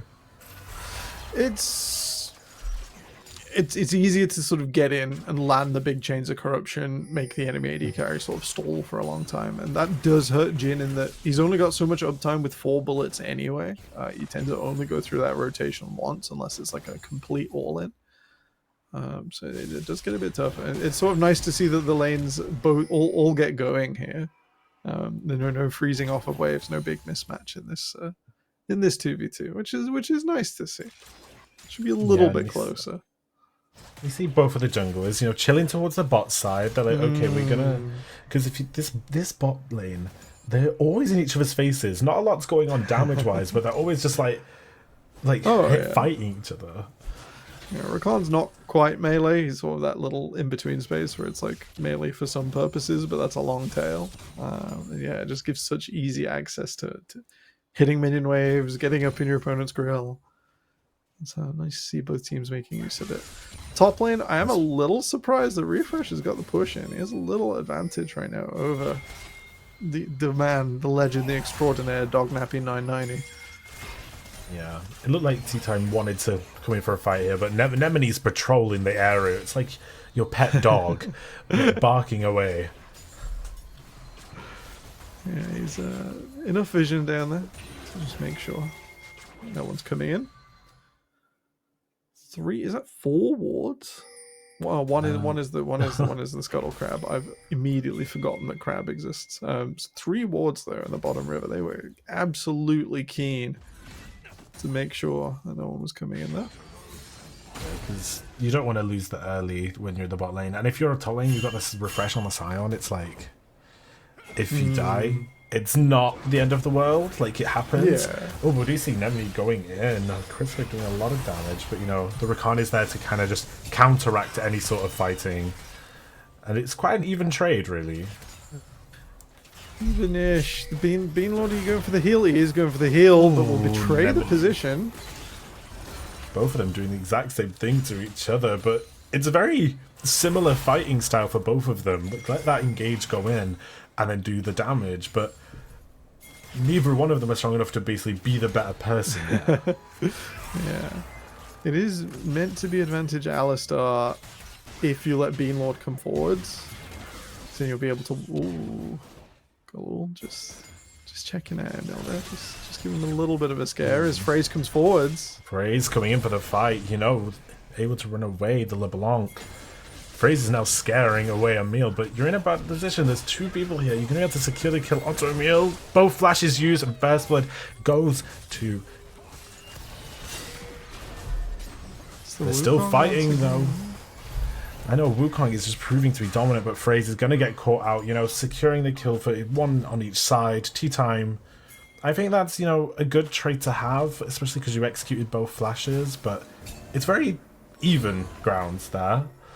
Wouldn't have minded seeing Absolved go for the dragon there. I know it's early, I know it's a bit awkward, and it does absolutely trash bot lane with Beanlord backing so late. But at the same time, there is not a lot else for Jarvan to do right now. He's respawned most of his camps. Or sorry, yeah, they're respawning, rather. He's pinging on after his mid lane has walked back in. Now, this is fine. But if Chrisberg and Nemeni arrive, they've just come out with Varus on a serrated Dirk. Gabby's not been able to base. If Venom Crest arrive here, they are the stronger force right now after visiting the shop. Yeah, and Emil has that ult ready to be used whenever it's needed. You know, they're able to fight here. Phrase going in. Not even a lot. Here comes the Zigzag. A lot of damage. The dragon secured for T-Time, but also being killed. But Phrase is also going to get taken out. Both junglers struggling. It's going crazy. But here comes Beanlord going in for Chris. But, oh, Gabby, you're just in a bad situation there. Oh, that was unlucky positioning for Gabby. Yeah, it was tough. T-Time will get the dragon though, so mission technically accomplished successfully for Absolved. Bit of a rough position though, dropping back on gold that they were ahead on before that play with the First Blood bonus, getting the extra wave in mid. Does mean they now fall back on that and the feats of warfare over to Venom Crest, so they've only got to grab 1 more now. And we saw how powerful it is when you get those early feats, because even though, yeah, you get the boots, that's a bonus. We all love the boots. It's more about you've just dominated that early game and you're the one to beat, basically. Yeah, this is not to be understated. When it was First Blood for the warfare feed, I did so many bad things to mid laners in solo queue, and we saw it a little bit in competitive. Not as much as I'd have maybe liked, but like it was completely okay to just like force level 3 mid. And if you didn't kill him, you get the flash and you get the revisit. Yeah, really did focus on else. Ooh, is that going in? Oh, here comes the ult from Gabby. You gotta hit every shot. Go on, Chrisberg, dodge. Ooh, sidestep it. Go on. Oh, so fancy, but not to be. Barrier not enough to keep Chrisberg alive. And for his penance, at least Venom Crest will be picking up these Void Grubs unfettered, unbothered, in their lane, chilling in the grub pit. Yeah, they're able to just get this now, but you know, Gabby's been hitting the aim labs. You know, it comes in handy sometimes. Yeah, it's fancy footwork from Chrisberg. Not to be. They're so close, but honestly, in that situation, you're panicked. You're like, oh no, what can I do to actually survive this? But obviously, these players are brilliant. They know where you're stepping. They can predict your every move. Yeah, that's tough. I think the down step sort of into the tower as well, just real tragic as the curtains opened. Being Lord here gonna have to drop away from the ward, not quite feeling it.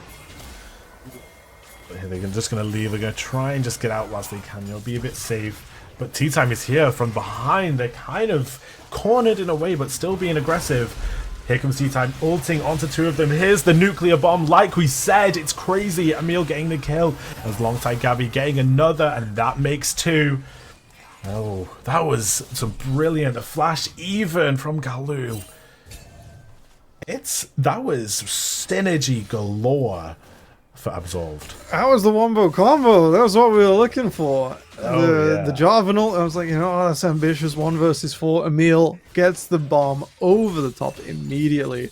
And we could see what Venom Crest were going for. They thought they had someone isolated, but if we check down their ultimates, Chrisberg's Chain of Corruption that would have caught Absolved's bot lane on that corner has only just come back off of cooldown. It wasn't available, wasn't close at the time.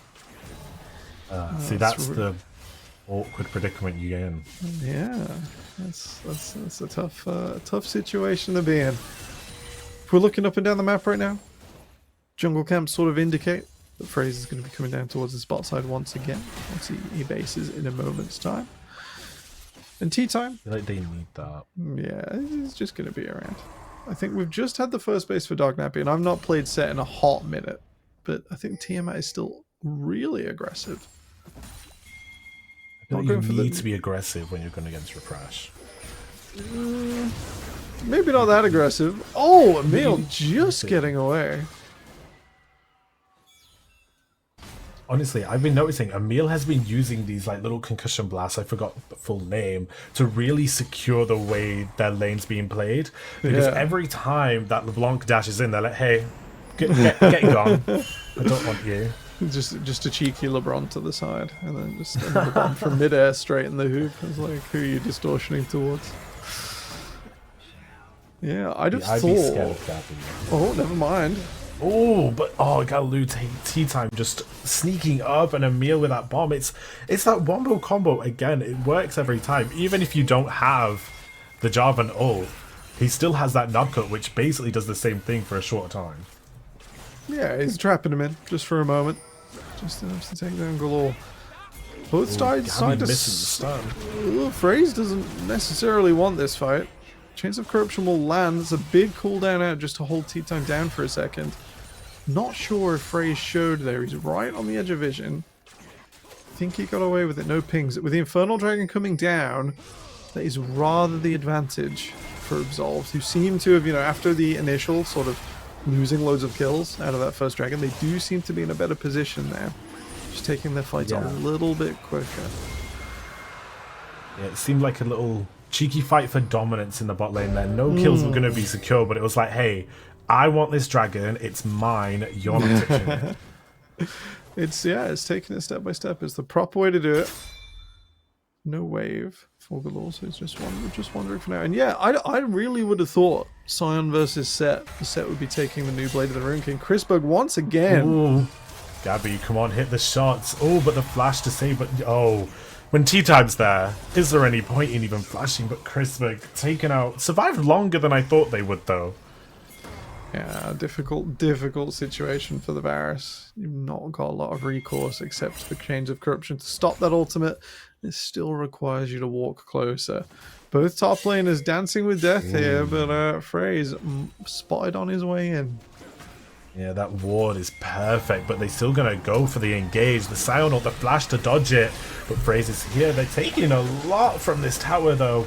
Here comes the ult. Obviously, they're taking out Dognappy, but the tower shots, Getting 3 of them low, though, with towers. Yeah, Galul had to take 2 or 3 shots there, and that is all of the LeBlanc's health bar. Not going to go down, but just giving us a heart attack. It was like, is that the clone? Is that the real one?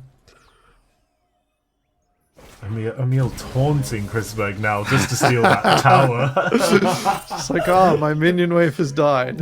Your tower will now be reduced to ashes after it's got me maximum value. I think the Ziggs is having a really good time. I like the assignment down to the Varus. Fight starting in mid, though. Oh, here comes Nemini. Gabby flashing the dodge. That's brilliant. Stunning Nemini. That was some brilliant like movement from Gabby then. Being able to dodge the engage whilst also being able to stop any sort of other advancements.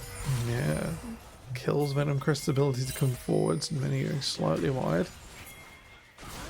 It's a tough situation because that fight feels pretty similar to the bottom lane. We've used not a lot on the side of Absolved, and we've gained significant value in space over this river. Now, whether Venom Crest can take it back, Absolved's top laner holding onto his teleport for now, not going to come down to a river with no dragon in it, and is rewarded as Refresh has to beam himself back up. It looked like Lul tried to engage onto Gabby, but Gabby was just an inch away from being caught out. But that's what you need. You need to be able to be in that position where you're freely able to reign and not get caught out. Man, I'm ruthless in this game so far. This Jarvan has been doing so much work. Mess with Raze. Emil. Okay, that was a little... We got the redemption, but yeah, there was a moment there, a moment of pause. The Ziggs just had to think about it. Oh, but this is what we wanted. Seed time going into Chrisberg. It's the nuclear bomb again. It's brilliant. It works every time. I love the sweet that. spot through the Cataclysm, and it's another demolition for Emil. The guy has gone bot to top, bot to mid, and maybe we'll see top lane get demolished as well, because that tower is not looking long for this world.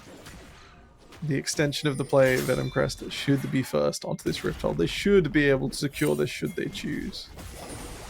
Yeah, there's been some brilliant team play for the side of Absolved, and Venom Crest are doing well. I want them to kind of match that team play, because they're getting there, but they're not being able to secure it as much. But maybe we'll see it right here. Nemini and Dognappy, but here comes Refresh, and it's exactly as I said. They come in for that team play and get the kill. Dognappy not able to flip Nemeni away. I've not seen that interaction particularly before. But the set stopped before he could take Alistair with him. Absolved, just able to push the wave off of this. Not in a rush to commit to the Rift Herald, lest it give away this next dragon. They've stacked 2 already with the Mountain Soul on the map. And don't want to miss out on the first. Oh yeah, you cannot be in that situation where you're barely avoiding soul. You're running from base. Hey guys, Yeah. I've stayed out a little too long. Yeah, not to be. Teleport in from Dognappy. That's on Vision. Oh no, it's okay. Beam Lord. Oh, Beam. It's the spellbook. He's gonna be all right. Gets the exhaust as well for his trouble. What? That was just you ever seen Monsters University? That's like the fear tactics they teach you. That was the vibe I was getting from that. But tea time going in. Is it going to be the nuclear bomb again? Yes, it is. It's beautiful. Gabby there as well, hitting the shots. But Phrase is able to stop it. But health is being depleted. That was beautiful. And, Chrisberg is still being hunted by Gabby. Gabby is going for it, but misses the W. Alas, not going to get the last takedown onto Chris, but Galul going to try and fight up in the face now. Refresh coming in. Gabby, come on. Gabby's just a genius with the way they moved. And there, Beanlord just purposefully bringing LOL to their death. No, that was some smart movement, but Refresh, are they just going to run away? Will they get caught out? There's 2,500 health points there. I'm not sure they got him.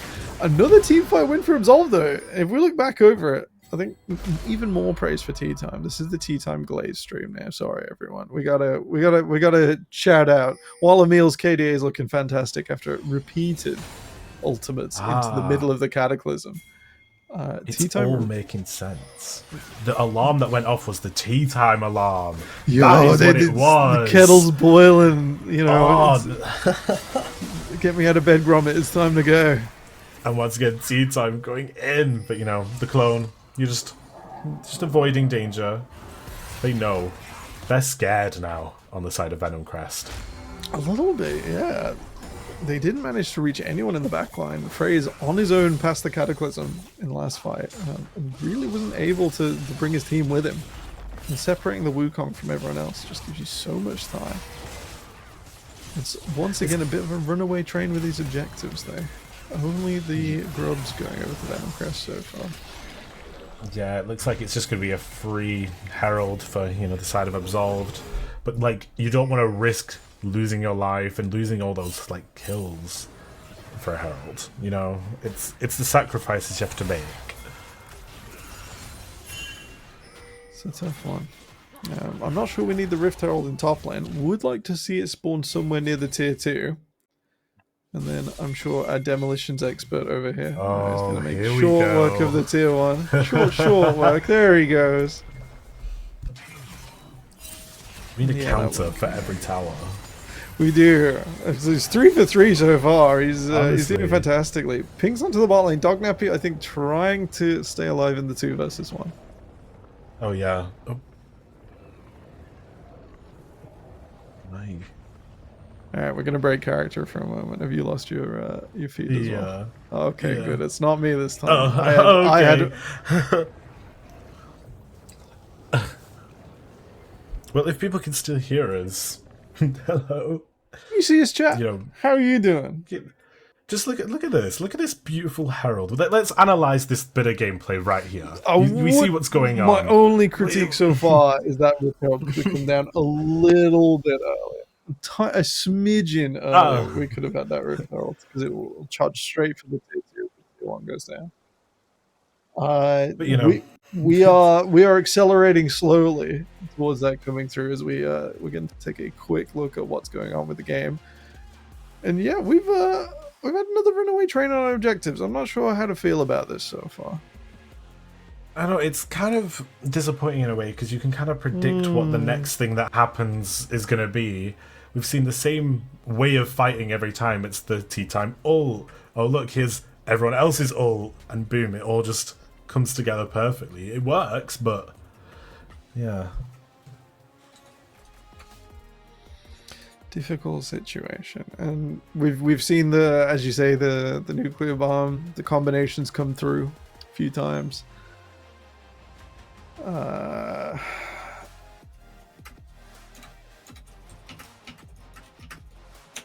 Alright.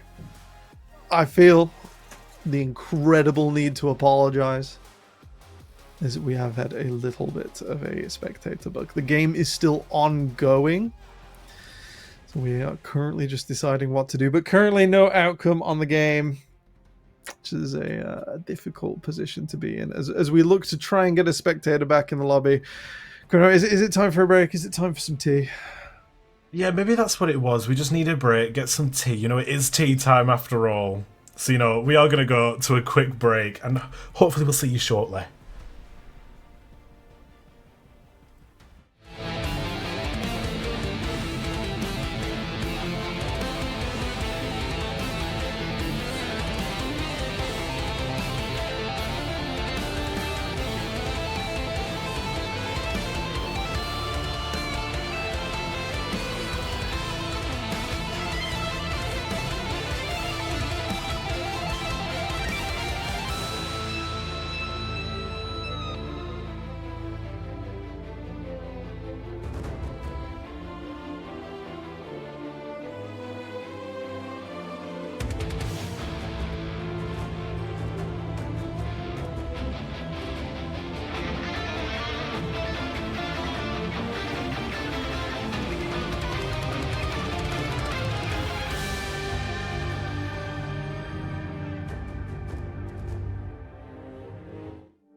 We're back. I gave you enough time to boil your kettle. It might not be brewed yet, but you know, we're back into the game. Hopefully, fingers crossed. Yes!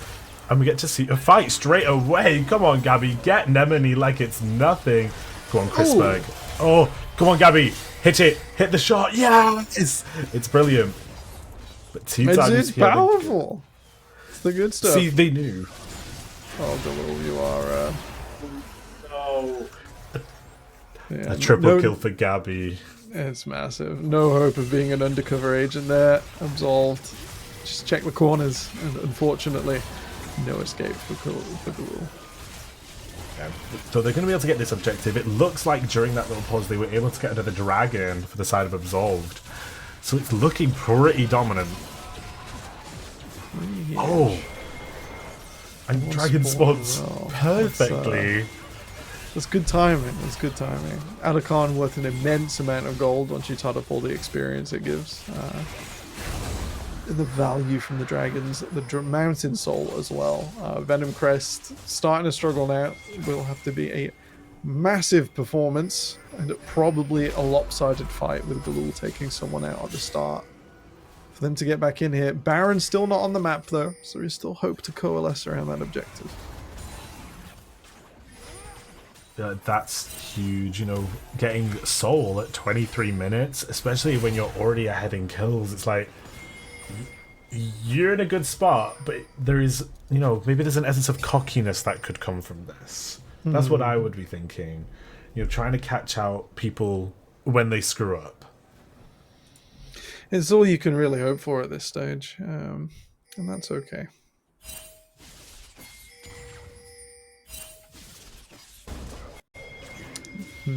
Teleport up, so he could be the start of the trap perhaps as Venom Chris get behind T-Time. T-Time going in, but, you know, being able to dodge it. The nuclear bomb coming in again, and Gabby in the sidelines. T-Time baiting themselves so they're able to do this. But T-Time, is going to take a lot of damage from everyone else, but Nemini's getting sniped by Gabby and taken out by a mill. It's brilliant. It's beautiful. They're just getting caught out perfectly. Honestly, T-Time was the perfect bait here for everyone just to do what they need to do. And oh, Emil's not stopped. Oh, they want refresh. It's still going. Oh, Poor come refresh. on. Get him. Oh, we've seen this a lot. Just Scions just slowly dying. At least the fancy footwork will deny Gabby the assist there. That's all you can really take away from it. It's tower going down without the demolition this time. Unfortunately. In this position, it's not looking good for Venom Crest.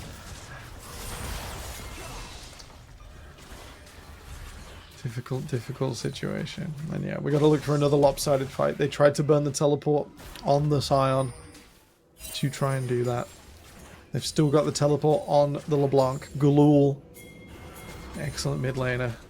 Got so many mid laners like back from years gone by. You know, the two in our last matchup, Emil and Galul were playing last time I coached the team. It's crazy. Crazy how we go back to 4 or 5 years ago in this split. It's nice. It's like a refresh for me. And speaking of refresh, here's some tea. People going in, getting... Oh, no. And Fraze as well, I'm pretty sure. You're not strong enough to sustain that fight. Oh, it's difficult. It's difficult. You got to fish for these unforced errors when you're this far behind. 8,000 the gold lead. Yeah, it's unfortunate. It's a commanding position. Absolved have been playing so seamlessly, being able to use each other's abilities so well, and honestly, they've been baiting out T-Time a lot, but I feel like that's what you need to do in order to succeed. Yeah. Oh, Chrisberg took a lot. It'd be so nice if they could separate the combo. Chrisberg running for the hills. Oh, come on. Oh, Gabby sniping. No, I told you, they hit the aim labs. It's brilliant. Like doing so. This is true. I've not seen many of those W's miss so far. There's a long range human involved in this one. He will meet Fraze though. Gabby, I don't think they were expecting Fraze there, but there's still so much damage. Oh, it's tough. It's tough. You got to take those. You got to take those chances, and unfortunately, Emil, the stop guard at the end there, prevents the takedown.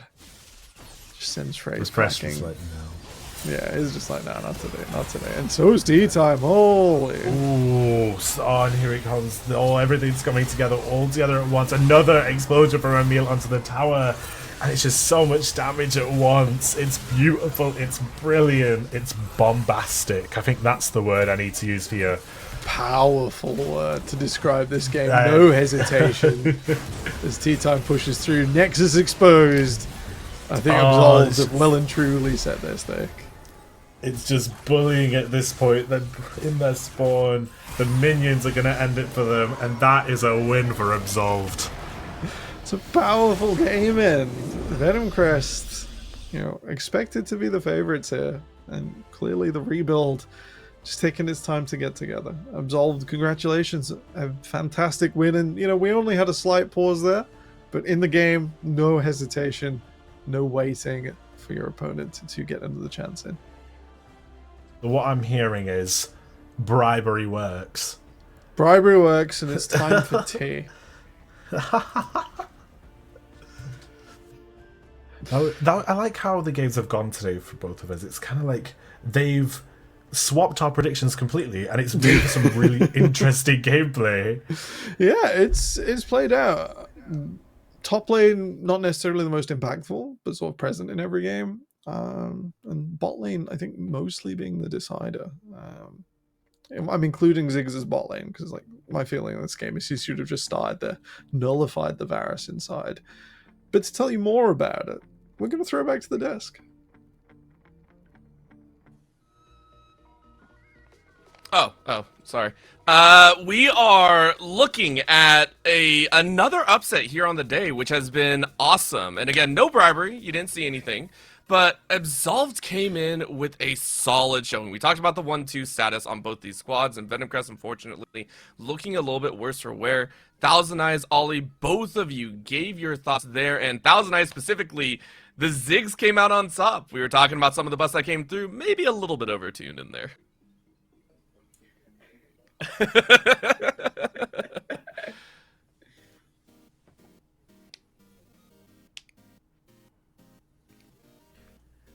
My apologies. I'm a fool. Oh, we were so excited. We were so excited. Okay. I had so many Thousand Eyes, good points. They can confirm it. Regardless, yeah, the Ziggs buffs were so good, and it made it. We saw late game that one ult that took out half of Varus's HP. That wasn't even the center of the ult. That wasn't the sweet spot.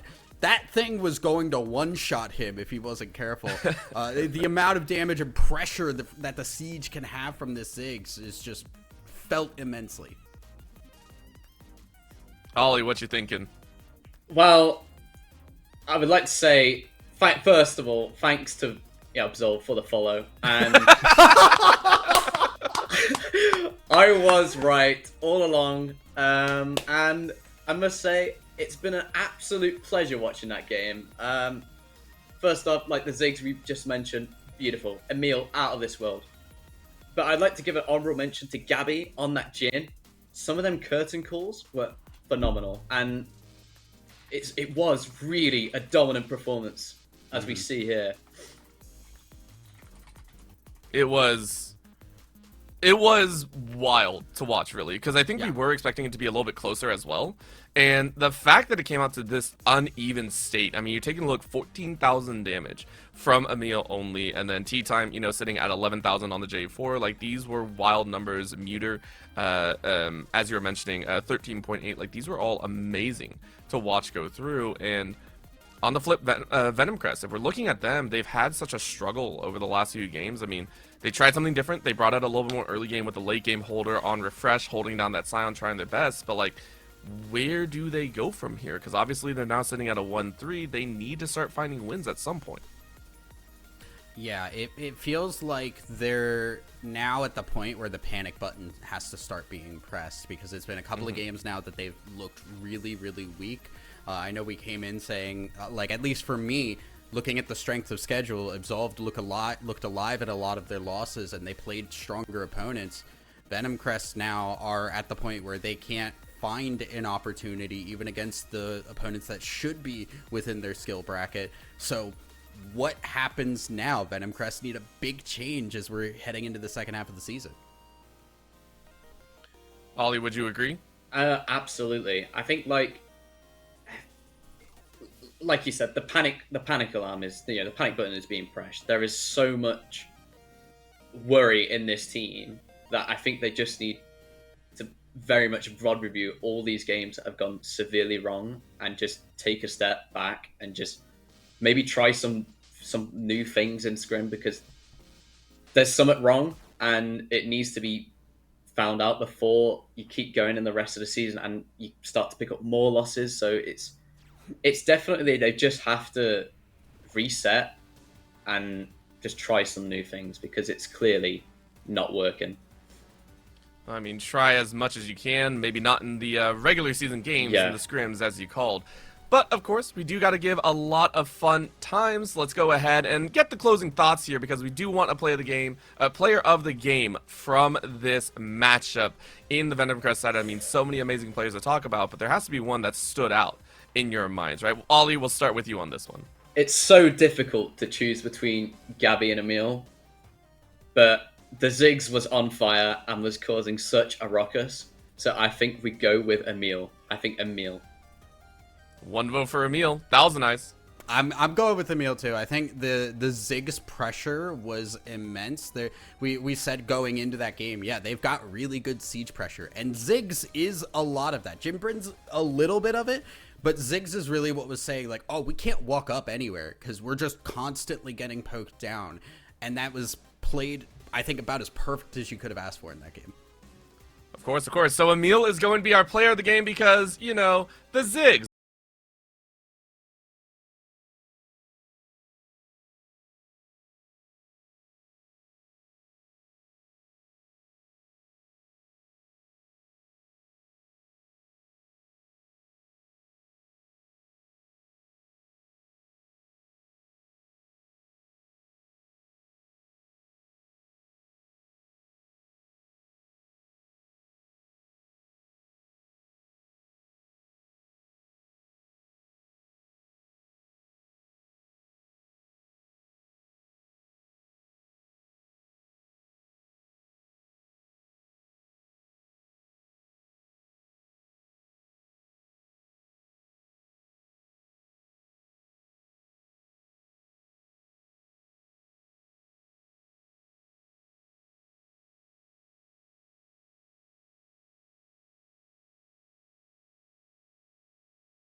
today? Obviously, a lot of leagues you're going to get to break down, and you have the skill set for exactly that.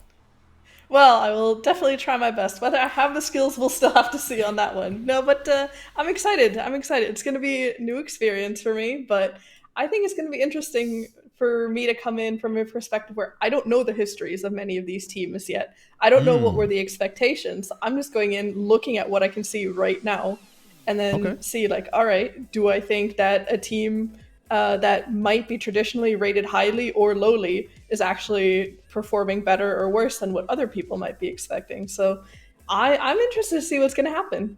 Well, I'm glad that you kind of have that preset of like, okay, you just know where we're at, because we can give you the context of where they should have been at, right? We've got today kicking it off. We have Bandits taking on Belfast Storm, two teams that, you know, haven't done the best right now. They're not doing bad, you know, like Bandits are 0-3, which is definitely not good, but Belfast Storm are 2-1 at the moment. But they are two teams that we expected to do really well. Now Bandits are going to be the team that are up first. I believe that we actually do have Trizzy instead of Lunkerfer today, and we'll get to that man in a second. But this is the team coming up: Lars, Lunkerfer, which will actually be Trizzy, Ray, Caviar. Oh my days, that is a lot of letters right there that I've just messed up. And Bloxer, talk to me about this roster, right? Talk to me about this roster, because I feel like this team has so many superstars that I feel like we just haven't seen perform yet.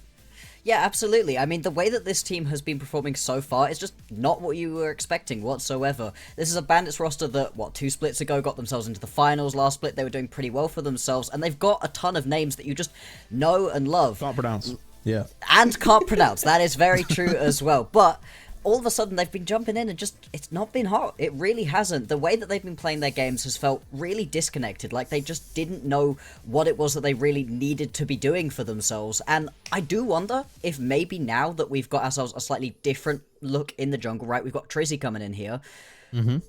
Maybe things are going to be a little bit better for them. Maybe they're actually going to be able to pick themselves up a win, because it's been rough, but still they had Trizzy at least on Monday, I'm pretty sure, and it still didn't work out for them. I can't tell what's wrong, I think, is the problem with this squad. I can't tell what exactly is going wrong for them. Trizzy hasn't been playing up to expectations. Nobody's been playing up to expectations. I think the bot lane specifically is where I've been looking as being quite a big problem for them. They haven't been able to get anything going, and that's rough, because in the current meta at the moment, teams are loving going late. They're loving getting themselves some hyperscaling carries, and with those hyperscaling carries, it just has not felt like this squad can really do anything. Yeah, I feel like they need to change their name to Big Shaq, because they're at the moment saying man's not hot. Like, they are just not on the vibe at the moment, right? They need to get themselves ready, composed, and do a little bit better. But I will say, they did come close to getting some wins. We are going to quickly, though, go on to the second team, Belfast Storm, coming up. A team that has a lot of very well-known names, and I cannot get over this food you pick right now. I can't believe we've uncensored the tongue. It was censored the last couple rounds. Oh, no. But basically, to break this one down for you, Leo, right? Like, there's some pretty historied players here.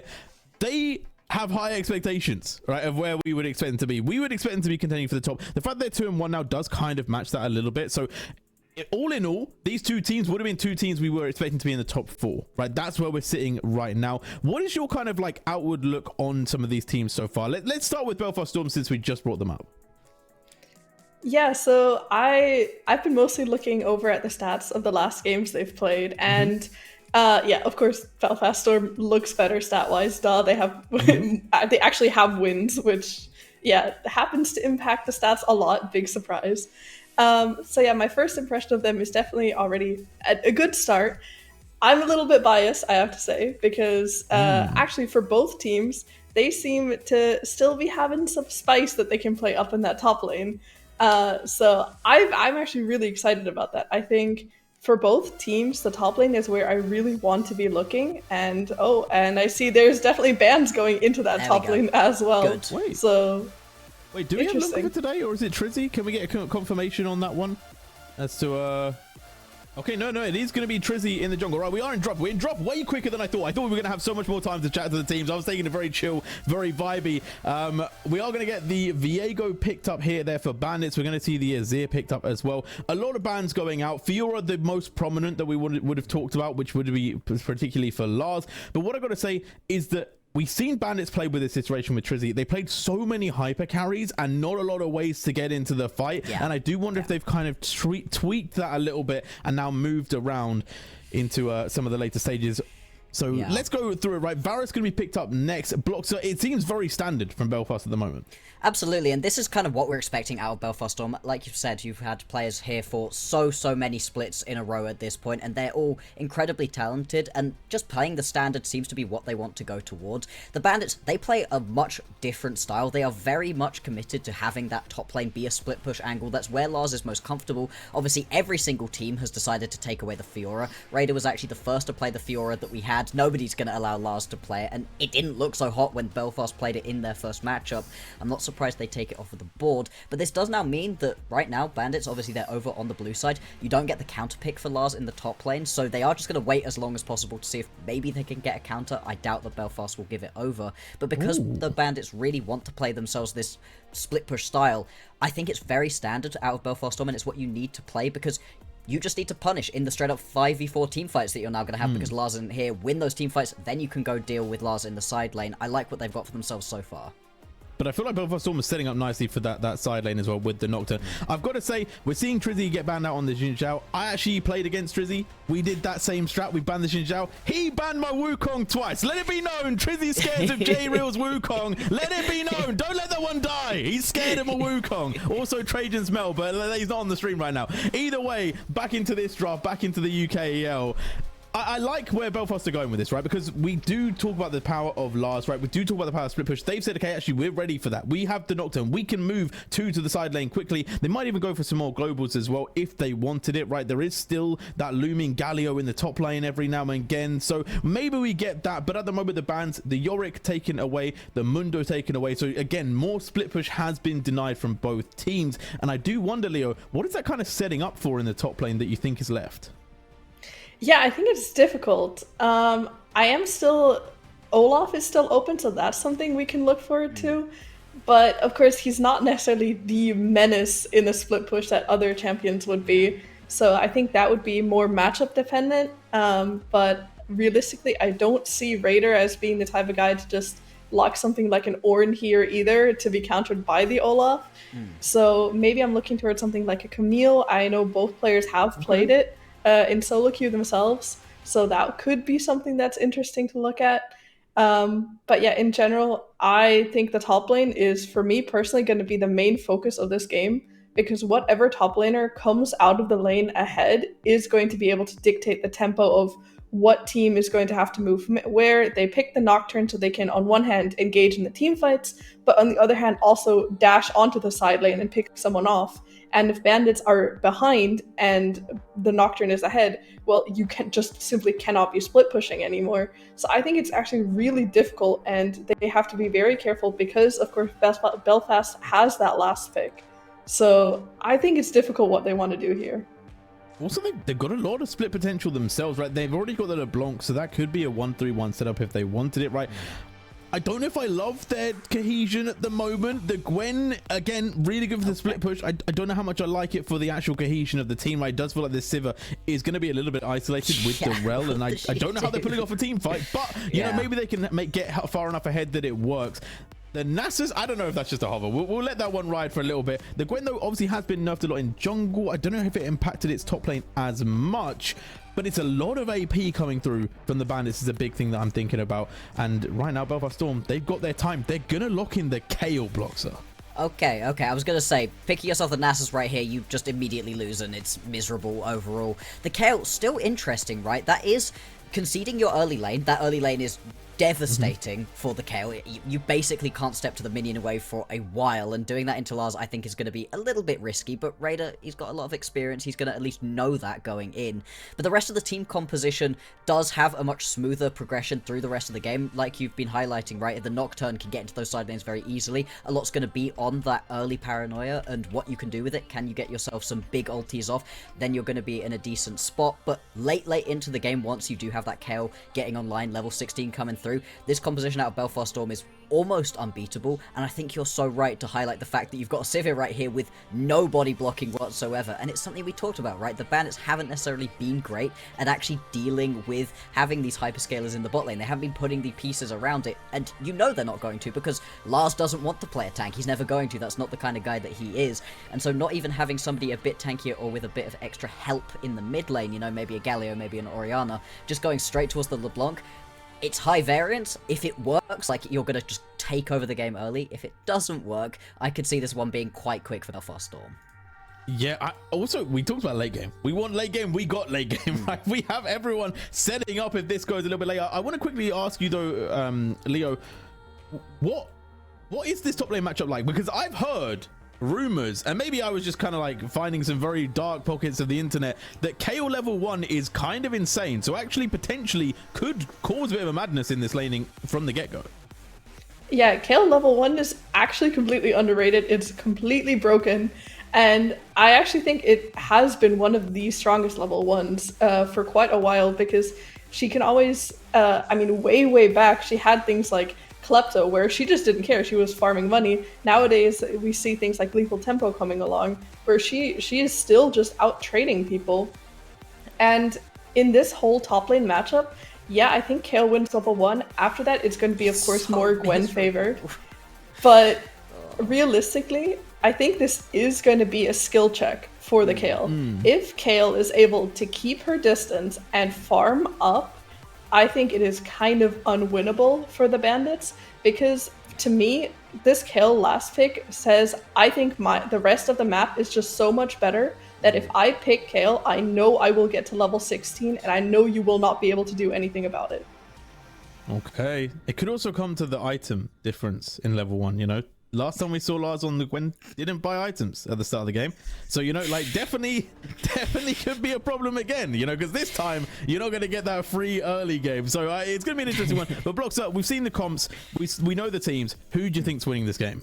I really like what Belfast have got for themselves here. I mean, the Kale is the only worry to me. I have seen Lars completely take over games. This does feel a little bit like that Vertex squad that Lars was last on here in the UKL, where the rest of the squad just isn't doing well, but Lars is an absolute magician and can take over. So if he manages to just wreck this Kale and then make it everybody else's problems, both in the side lanes and in the team fights, then awesome. Without him having a monumental lead, I think Belfast Storm, they've just got the way more coherent composition here. Okay, Leo, do you agree or do you disagree? Fully agree with that. Okay, all right. We don't have much more time. This is going to be a spicy game to watch, so make sure you're locked in. And I hope that Rory has his play-by-play pants on, because it's going to be a hectic one. There's going to be a lot of fighting. Over to you, Brackish Brit and Rory B. Yes. Thank you very much, Jay, and the desk.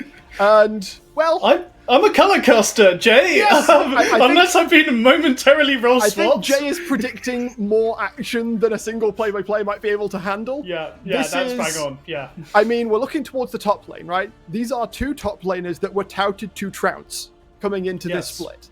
Raider and Lars. One has had a slightly better trajectory than the other in their first 3 games. Bandits, of course, trailing 0-3 right now, desperate to pick up their first win. And, well, while we were off screen, we had a lot of thoughts about this top lane matchup. That's not the comp. No, it is not. We've got the comp next to us. Yeah, we're really excited for these top lane champs, especially. The desk did allude to this Kale winning level 1. Leo's bang on that. Just lethal tempo plus Kale passive is so much extra attack speed that Gwen can't deal. And actually, I'd argue pre-6, Gwen, maybe if you position well, has some bullying space, but honestly, the Kale kind of just fine. Yeah, just chill. Farm up with Starfire Spellblade. Q as well. Was it Radiant Blast? You're going to be able to... You should be able to farm just fine, and you're not at a point in those first 5 levels where skip and slash forwards is going to, be able to yield repeatedly effective trades. And especially as soon as the 6 comes in, like, Kale can just farm from range. If Gwen tries to come in, blast you, walk away. Like, it's not feeling too bad. That said, that's without jungle intervention, because this is Trizzy on a Viego. This is, a quintessential carry player we have here, who is going to want to get a few kills rolling as the team fights go on towards the later stages of the game, and something that Raiders Kale might be very good at frustrating, of course, is getting that Viego snowball. Oh yeah, as well, when you look in mid lane, it's going to be quite hard for Limsey to really walk up at all in this matchup. Like, a LeBlanc, if she lands her Ethereal Chains on you, and a Viego's nearby, you're just dead, because Viego has the Unstoppable on the Heartbreaker, so Azir's 2 getaways are he ults or he dashes away. If he goes for the ult and Viego denies it and just gets the kill, then you're down a main protection tool and the enemy mid lane is getting ahead. The thing is, and we saw it last game with Galul on the LeBlanc, Yeah. it just kind of got outvalued as the game went on. Do we think that was just a part of Absolved, sort of building those incremental advantages to the point that Galul got sidelined? Or is that just kind of a thesis statement on LeBlanc that unless you are giga fed, you are likely to get outvalued by the likes of Nazir in the later stages? I think it's bang on the second one. You've hit the nail on the head right there. The way they designed LeBlanc, even after she got her whole ASU and a few damage tweaks here and there, is Riot are really scared of allowing this champ to essentially auto-win lane once she gets her ult on such a low cooldown. So LeBlanc is naturally a weaker champ in the mid game and the late game than everyone else, because they're so scared of what a 10 Dark Seal LeBlanc can do at 16 minutes. I think reasonably so, honestly. Yeah, I think absolutely. many of us can recount one or more games, especially over the many years that you and I have been playing the game. I've entered so many times into a LeBlanc, man. Yeah. I just wanted to same. play Lux and I regretted it immediately. Yes. She has a certain way about making your life a particular brand of miserable, and so we will see if Rue can put the boot into Limsey in the early stages of the game, because, as we were saying, the sun will rise, as will the sun disk. And Azir, in the later stages, when he gets those 3 items, he's just going to do Azir things. Yeah, and Belfast Storm right now, I'm expecting Roulette to essentially be called to cover a lot of these lanes. Just track Trizzy in the early game. Oh, never mind. Early trades a lot onto Lil Pants. So that was actually much ado about nothing, really. Ooh, I don't know about that. Heal and barrier used, and that's because we had a ricochet start on the side of the bandits. So, actually, advantageous early trades. And of course, Sivir, you don't necessarily think of as a champion with the best level 1, but that's because most of the time you're going Boomerang Blade. Yeah, and you're saying much to do about nothing. I don't know if this bot lane quickly was turned when from I said comedy... it. Yeah, I was going to say, I don't know if this bot lane's quickly going from comedy to tragedy right now, with both sums blown from the Belfast Storm bot lane. Only flashes up left. They can't really walk up with the Snortus anymore, which really removes Varus' early damage over Sivir. Yeah, and right now, it means that Caviar and Awerpus have a pretty chill time of things. Of course, Sivir does want to chill out for the most part. Awerpus going to take quite the chunk. It is traded back in kind to an extent. Of course, that earlier trade means that Belfast Storm bottom lane is lacking most of and all of their survival options. Immediate flash is used by Little Pants to get out. Has to also be matched by Awerpus as Fuyu firing the piercing arrow over the top. Trizzy is still lurking, but Roulette is also level 3, also on the bottom side of the rift.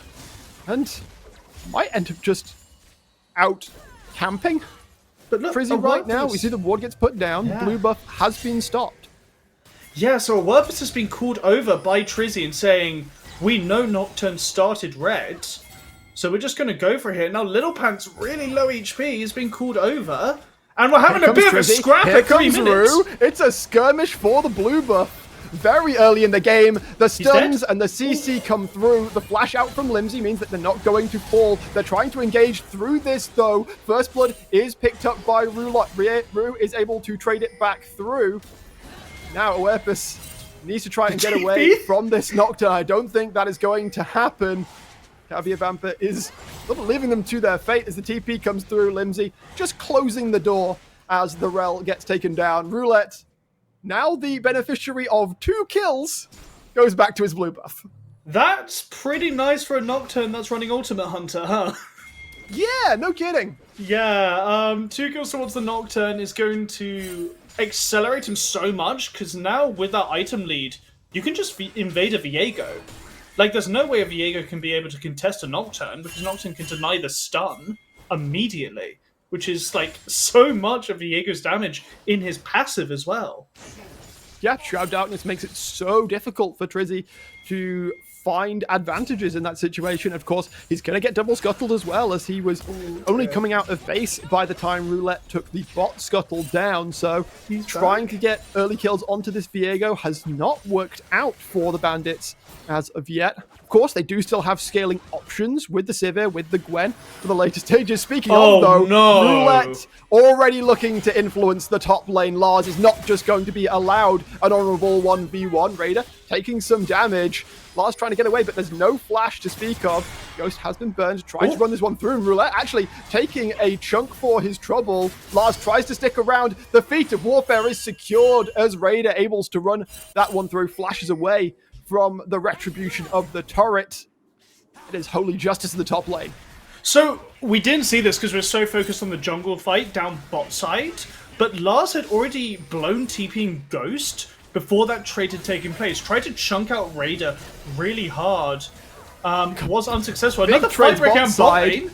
All of the summoners again being used as Caviar Vampire having to step this one away. Snipe. Piercing arrow flies through. It should be traded back. No! It's a fantastic hook from Little Pants. Now it's just the matter of, can you chase down this rel? The answer seems to be no, but still, it's Belfast Storm blustering in the bot lane, taking down the opposing ADC. Whoa, that was knife's edge fighting right there. Fuyu, with just the tier in his inventory, meant that Caviar was like, no, we have the damage advantage, let's go for it. But no, Lil Pants was able to play Bouncer perfectly in that fight. Fuyu living on single-digit HP. Overall, though, the Sivir is still up 12 CS. That's 2 waves now. Fuyu should be able to get all of this crashing wave down in bot side. So, overall, the gold between AD carries should be in Sivir's favor there. Assists only give you about 125 gold. Right now, I think it's safe to say that Belfast Storm feeling quite good about the situation. Rue looked like he might have been in a situation, but ends up taking double ethereal chains to the face. Caviar Vampire is making his way towards the mid lane as well. No flash, and this should be some retribution as the Sivir picks up their first kill of the game. Dragon is up and available as well. Trizzy well positioned, and it should be an easy first objective pickup for the Bandits. Massive miscommunication there from Little Pants and Roulette there. Little Pants hex fashion in towards the LeBlanc and the Rel as the Nocturne uses the Dustbringer to get out of the engagement. This is not what you want to be seeing for your Nocturne, who had such an amazing start, giving up this first streak. Is able to get the invade on. I have to assume that Roulette's plan was to aggressively push for level 6, which he does now have. Yeah. Grubs are coming up in 10 seconds time, and it's very unlikely that Trizzy will want to contest those, you've got to think. Yes, they give over the first Drake, but there should be a full set of 3 grubs to assist in Belfast Storm's later pushing endeavors. I think we're going to see an ult top lane. If you're able to blow Lars's W or get the engage. What are you going to do? Ghost is burning. The swords fall, but Gwen is immune. Lars will survive that engage. But it does mean now that Roulette has the freedom to start up the grubs, because Lars is in no position to move across. Trizzy will be able to move across and attempt to get vision, but Raider will be the first to descry his bloom. Rue now moving in, but immediately gets hooked, has to jump straight back to the clone. Or the clone, sorry. She'll walk around ineffectually, just falling off of the rift eventually. But as we saw before, this is an easy set of grubs pickup for Belfast Storm off the tempo of a successful asterisk gank. 100% successful, right? Because it's forced the Gwen to base, which means the KO can get that XP advantage, which in this matchup is far more important than a gold advantage. Because KO triple scales, right? Whereas Gwen only double scales, because CDR, not the most important thing on her. But as Kale gets a further and further level lead, you'll see right now that she is level 8 versus Gwen's level 7. Gwen slowly won't be able to lane. As you say, the level advantage, all the more important for the Kale. The Divine Ascent is really the only game that Raider should be caring about for this early stage. And the Once you play. hit level 11, I think you can say that fighting becomes a bigger concern. But even so, the permanent Exalted that you get just permanently on with your passive when you get level 16 means that you can shred through team fights. And the way that this team is set up, Limsey can keep the enemy at distance. Little Pants can keep the enemy at distance. Roulette is going to be flying in, causing chaos. In theory, it should be fairly easy for Raider to do his thing. Although Fuyu, not having the same case as the engage comes through, Roulette is going to try and turn this one around. Fuyu, flashing away from the Heartbreaker, is able to survive the play. He will eventually drop, but so much has to be committed to do it. Limsey is going to join in just to secure himself a nice little kill for his trouble. But Belfast Storm Gaming are the ones calling every single play that the Bandits attempt. And this all flies back to the grub fight, where Ryu got chunked to half, just jumping forward and looking for a bit of a pick, then was forced, because got chunked a bit more in lane, to use that TP. Now Limsey has the advantage, going to go in with the wall into the hook, not going to connect. But with that TP advantage, Limsey's confident saying, I can get to this fight faster. Roulette was in the position in his jungle with a completed Hex Plate to carry on with that fight, and Trizzy not able to catch Fuyu with that execute, with that possession. That flash out was literally frame perfect, I think, from Fuyu. Yes, he dies, but he's the only casualty of that fight. The Rail's Raider, here. I don't think he's aware that Awerthis is here in the top side, and Lars is going to try and make it happen. The flash out coming through. The engage is still there, though. Divine Judgment is called and will allow him to get back to his turret alive. Rue and Trizzy do not want to allow that recall to complete. However, there's the damage coming through. It's a LeBlanc at the end of the day. Too much burst for Raider to handle. Yeah, I was very confused how they were going to get pull that off initially, because I was like, this kill has flash and all. Even if you force it to base, you shouldn't get the kill. But no, bringing Trizzy and Ryu up there just means you have a full cover. Meanwhile, this Gwen now Lars greedy! Overcommitting for the top lane plates, and Roulette will pick up his 5th kill of the game. He put all his money on black, and well, it came up. To be honest, if you're a top player, you say, I got a play that's worth. Every day of the week. Was it? But that's how you keep yourself mentally in the game. It's Baoshin law, but it's more gaslighting yourself at the same time. Well, at least that's what I do. I don't know if these pros will do it, but here we are. Yeah, this Nocturne, all the gold on him right now. I don't know if Nocturne's what you refer to as the most reliable carry champ in the world, because sometimes you can just throw a completely rubbish ult out, and then you're stuck in the middle of the enemy team and give a massive shutdown. So the Kale ult should be able to prevent that. But yeah, as we look right now, has a 2.1k gold lead over Trizzy. Surely this Drake is yours. I don't see any way that the Bandits can contest it. I have to assume that the Bandits are just not going to contest it. But we have seen crazier things before. Trizzy is on that side of the rift.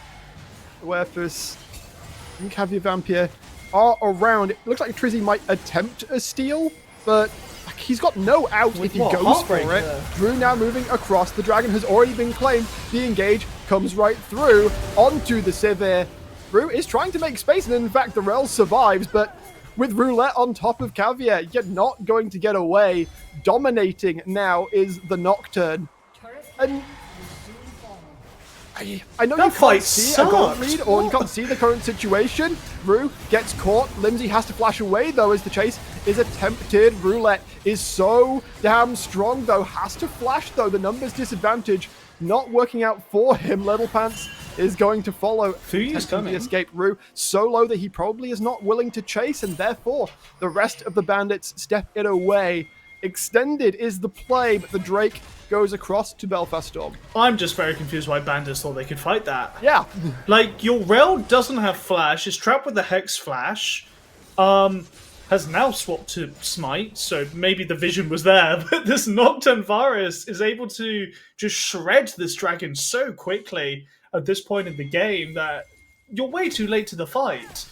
Your LeBlanc just also isn't in the perfect position to get a great execute off onto this Azir. We saw Limsey was able to hold that Emperor's Divide until after the dragon was even taken. So it was a bit of a confusing one, in my eyes, the way Bandits played that. You know, less than 30 seconds until the Rift Herald spawns. I'm wondering how close Raider is to level 11, because having that, if we get towards that fight, could be big if the Bandits again choose to contest the play. Gonna base for Nash's Tooth now. Oh no, actually holding out, expecting an immediate grub take by the Bandits. The Nocturne has ultimate back up. That's what 5 stacks of Ultimate Hunter is gonna do for you right here. Raider also has the ult in case we want to see a bit of a combo come out. Thing is, Fuyu stuck on mid lane. Yeah. They are not able to actually walk in on the fight, and That's so Bandits kind of get to complete the hoodwink and will be able to walk away with a Shelly in pocket. Yeah, they got that Rift Herald, which is going to give them some much needed objective damage and hopefully some tower gold as well to boot. Kale is now hit level 11, picked up the Nashes, has that Swifties.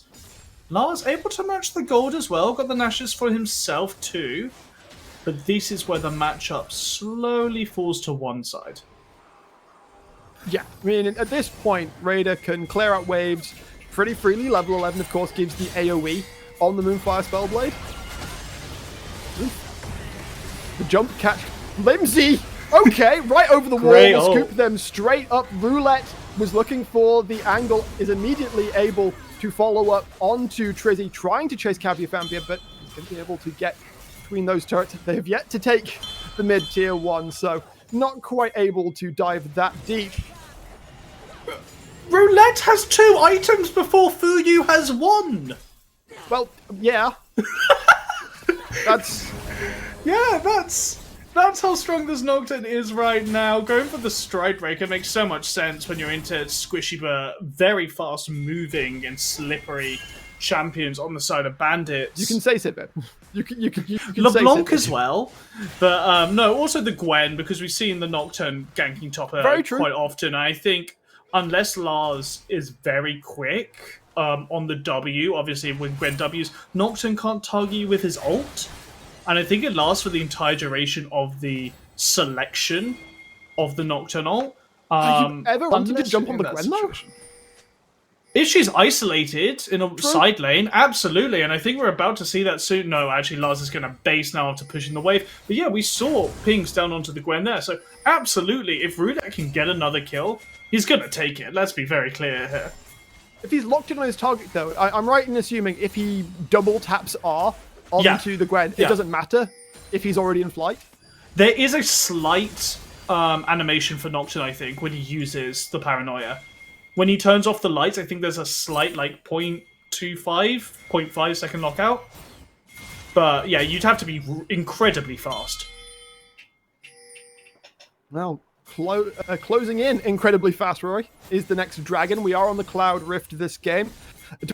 Is that I see a lot of champions that would really like a Cloud Soul. Kale especially throw the Divine Judgment onto, honestly, your person of choice, and then have 6 seconds where you can kite around the fight, all the better. Yeah, or it's kind of when Zillion puts a bomb on himself and speeds himself into the fight. You've just got that going on with the Divine Judgment, which is always great to see, because at level 16, that Kael'Log does so much damage. We're seeing Limsey setting up for a play here. The Nocturne ult is coming out. Too late on the Hallowed Mist, and Limsey able to lock down his 3rd kill. There's so many Nash's Teeth. This game, has Nash's Tooth been like secretly buffed, or has It's other Nash's items been dentures nerfed? right now. Yeah, they're building a full set of teeth here. Which, Like, am I missing something? Because Nash's, I feel like, hasn't been very popular for quite some time. I just think it happens to be the champions who are playing. I don't think it's received any buffs recently. It's just, Kayle always goes Nash's because she loves attack speed and AP. Gwen, yeah, I think Nash's is just so critical for her because she wants to stack up her Q stacks as fast as possible. This is clearly a more damage-focused Azir out of Limsey, which is Yeah. really what I would be expecting anyway. Oh, Raider God. is going to have to pop the Divine Judgment, but he's rooted up, and the follow-up will be enough to take that one down. Ruin Trizzy, this is something I was going to say, that you need to be able to pair these two up to be a sort of dive duo, show people on the side lanes a really, really bad time, and pick after pick might be able to allow the Bandits to claw their way back into this game. And I was expecting this jungle mid pairing from the Bandits to be far more active around the mid lane in the early game. But no, in fact, we're seeing them team up It's all now. well and good, but when you give the Nocturne 2 kills early... Yeah, absolutely. And that's the issues they found. So now they're getting their... I was about to say a rude word. Now that they're collecting themselves and finding some picks in more open space, they can really push it. Squid's just getting free tower damage here. I'm a bit confused how this is straight happening. on.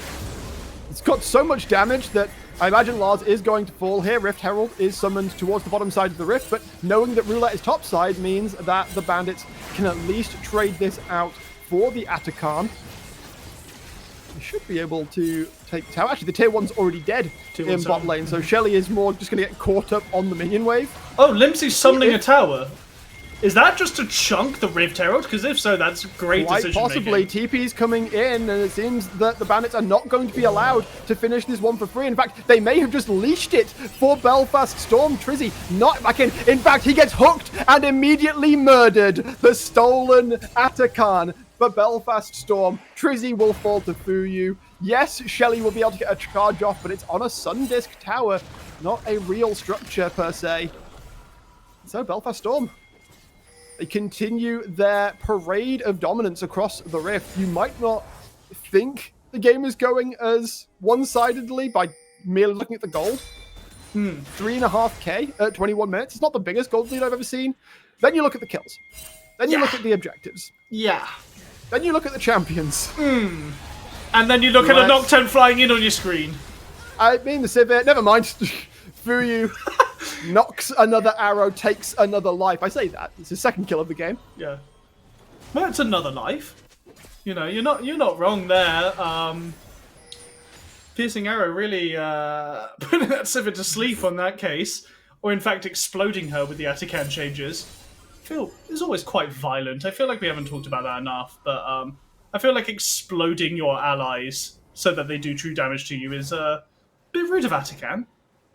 Personally, especially with the Spirit Blossom coming in, you're going, oh, it's a lot nicer, petals falling everywhere. No, explosions. As I do yammer on, this Kale's now got Death Cap. Nocturne's picked up the Black Cleaver, which I love, because Roulette just decided I don't need boots too, I can just get that phage speed. Honestly, on top of the fact that if he's jumping into a team fight with the Paranoia, he can just hit Stride Breaker and leech movements one around him. Seeing some invades coming in here. Trizzy has to be a little careful. Roulette does have ultimate again. We're going to be saying that a lot because he's got so much CDR in his build. I think it's unless we've permanently up, literally right? just seen him using it, we might as well treat it as up. Yes, absolutely. As we're seeing another Sun just go down into the bot lane, it makes a lot of sense right now as Dragon's going to be up in 1 minute. It's a lot of nice wave control on the bot side where it allows Azir to group mid here. If we do see that coming out, and understanding that they cannot ever fight this dragon, Bandits have gone topside. They're going straight for Trizzy, and no way out for the Viego. His fourth death. Limsey teleporting in to keep the play going. Lars is going to try and push down, but a bit of shuffling makes it impossible to escape. Rue, however, and Vampire coming from the opposite side. Rue is able to take down Fuyu. Lars now trying to run this one out. Unfortunately, the slows are simply too much. Limsey on a rampage. Wepis needs to get his way out. It feels it basically it's only through backdoor dealings, shall we say, with the Viego, with the LeBlanc, that the Bandits can really craft themselves an advantageous situation. Like, a straight-up fight is never going to go your way. Absolutely, and the fact that LeBlanc keeps getting these kills, I think, is their only saving grace right now. That champion can just immediately blow up the Varus or the Azir in these fights, and that's how Bandits win them right now, because your Viego is so desperate for anyone to die, so he can steal the soul of a stronger player. I mean, less than 2 items currently on the Viego. The jump forward is this is a desperation play if ever I've never mind. Oh, Spellbook got nerfed, but did Roulette not have smite there, or did they smite it? It still it certainly looks like it. Yeah, it just came off cooldown now, so it makes me think Roulette maybe smited at 1400. Even with the Spellbook nerfs that came in this patch, Smite still does 900. Still does 900, and that dragon fell to 260. So well, yeah, great steal. What should have been solved for Belfast Storm is flubbed somewhat. I'm not going to say that it's, don't call it a comeback. But, I won't, don't worry. I think... If you're the Bandits, you take whatever you can get in this situation. Yeah, the issue is Bandits have bought time, which is great for your Gwen and Sivir, until you look on the other side and see what you're buying time against. Level 15 Kale. Yeah. Anyway, any gold is nice. I'm pretty sure that would have been an objective bounty as well, because they were 5k down. So, gold back in their pocket, which they so desperately need. As Lil Pants actually getting caught here, has to flash. Lars going to try and chase this one down. Needle not quite doing enough. They're able to kill it, but at what cost? You're putting yourself in the meat grinder. There's a Roulette right there. There's a Limsey right there. The Azir goes dominating. The follow-up. You don't even need Raider to join the play. It's a 4v5. If you stand in a small space, Azir and Nocturne are going to laugh in your face, as the Baron is basically a formality for Belfast Storm at this point. Yeah, it's a nice how do you do at the end of the fight, to be honest. Yeah, bit of a diffy when it comes to gold in the jungle. That's a 5k lead for Roulette over Trizzy. Yikes. Yeah, as you were pointing out, tight spaces. Nocturne loves it because he can maximize the healing of his passive. Azir loves it for obvious reasons. And also, every time someone dies, they explode from the Atakan, dealing, I think it's 15% max health true damage. And in that confined space, there's nothing the Bandits can really do after that initial pick onto Little Pants. I liked the thought as Trizzy immediately gets jumped on by Roulette. Might be able to get back to the tower, never mind.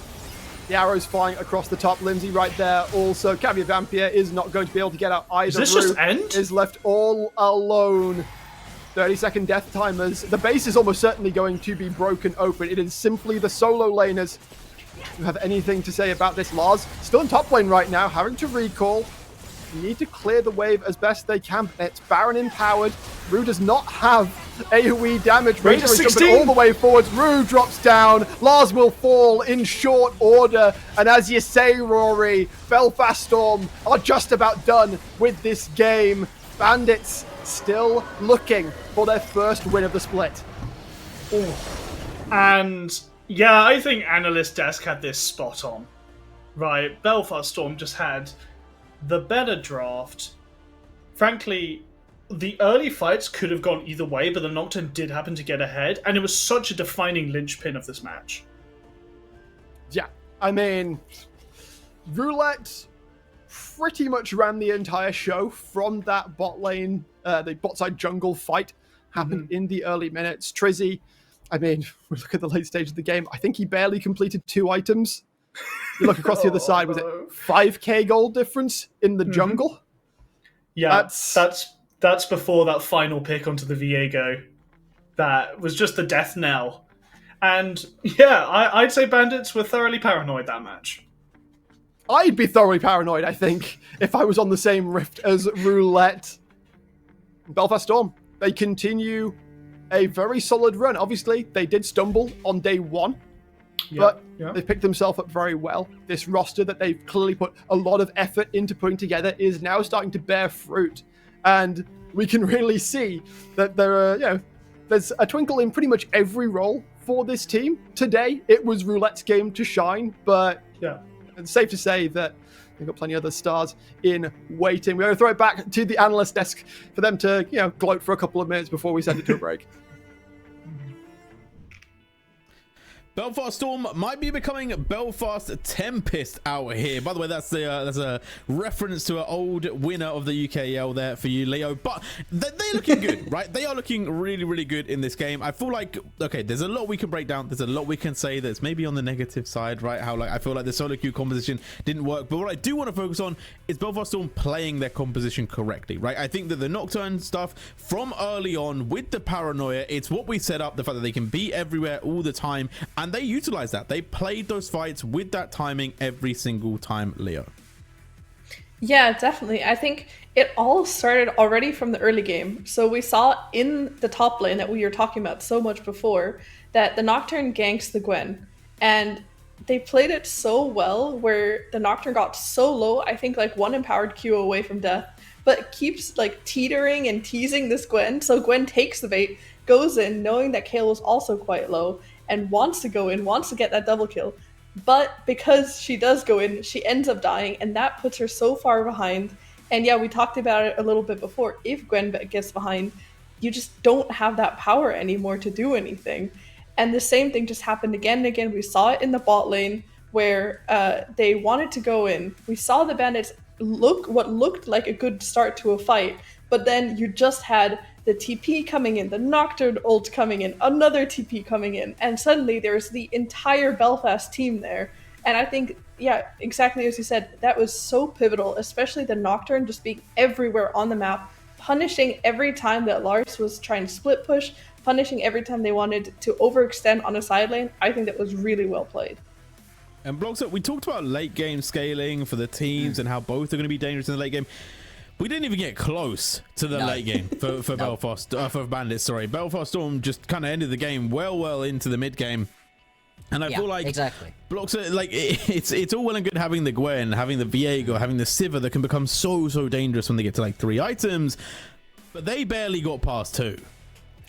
Yeah, I mean, there was a point, I think, at which Rory was talking about the fact that there were 2 full items completed on a couple Belfast Storm members and none. Components and scraps and a limp ball in the corner right there for some of the Bandits members, and it was rough, it really was. And yeah, you can play around some of these champions later on, but not like this, not in these disparate little parts that they had for themselves, right? Yes, early on, Gwen can get yourself a lead in the top lane, cool, but, what's helping the Sivir? We kept highlighting it during draft, but we have to keep coming back with it, because Cavi was never going to have a good time. And Cavi and Awerpis, they didn't. They weren't able to do really anything. But then it's even like Trizzy, right here on the Viego, you can see it here, 5,400 damage in a full game? Like, the game wasn't that short. It was short, but it wasn't that short. That is a truly minuscule amount of damage to be able to do, and it's just so frustrating to see from the Bandits, because as we've been highlighting, these are players that are good. These players seem like they should be doing better, but put together right now, it barely feels like they're even communicating during the game, and it meant that their late game composition just never got a chance to get there.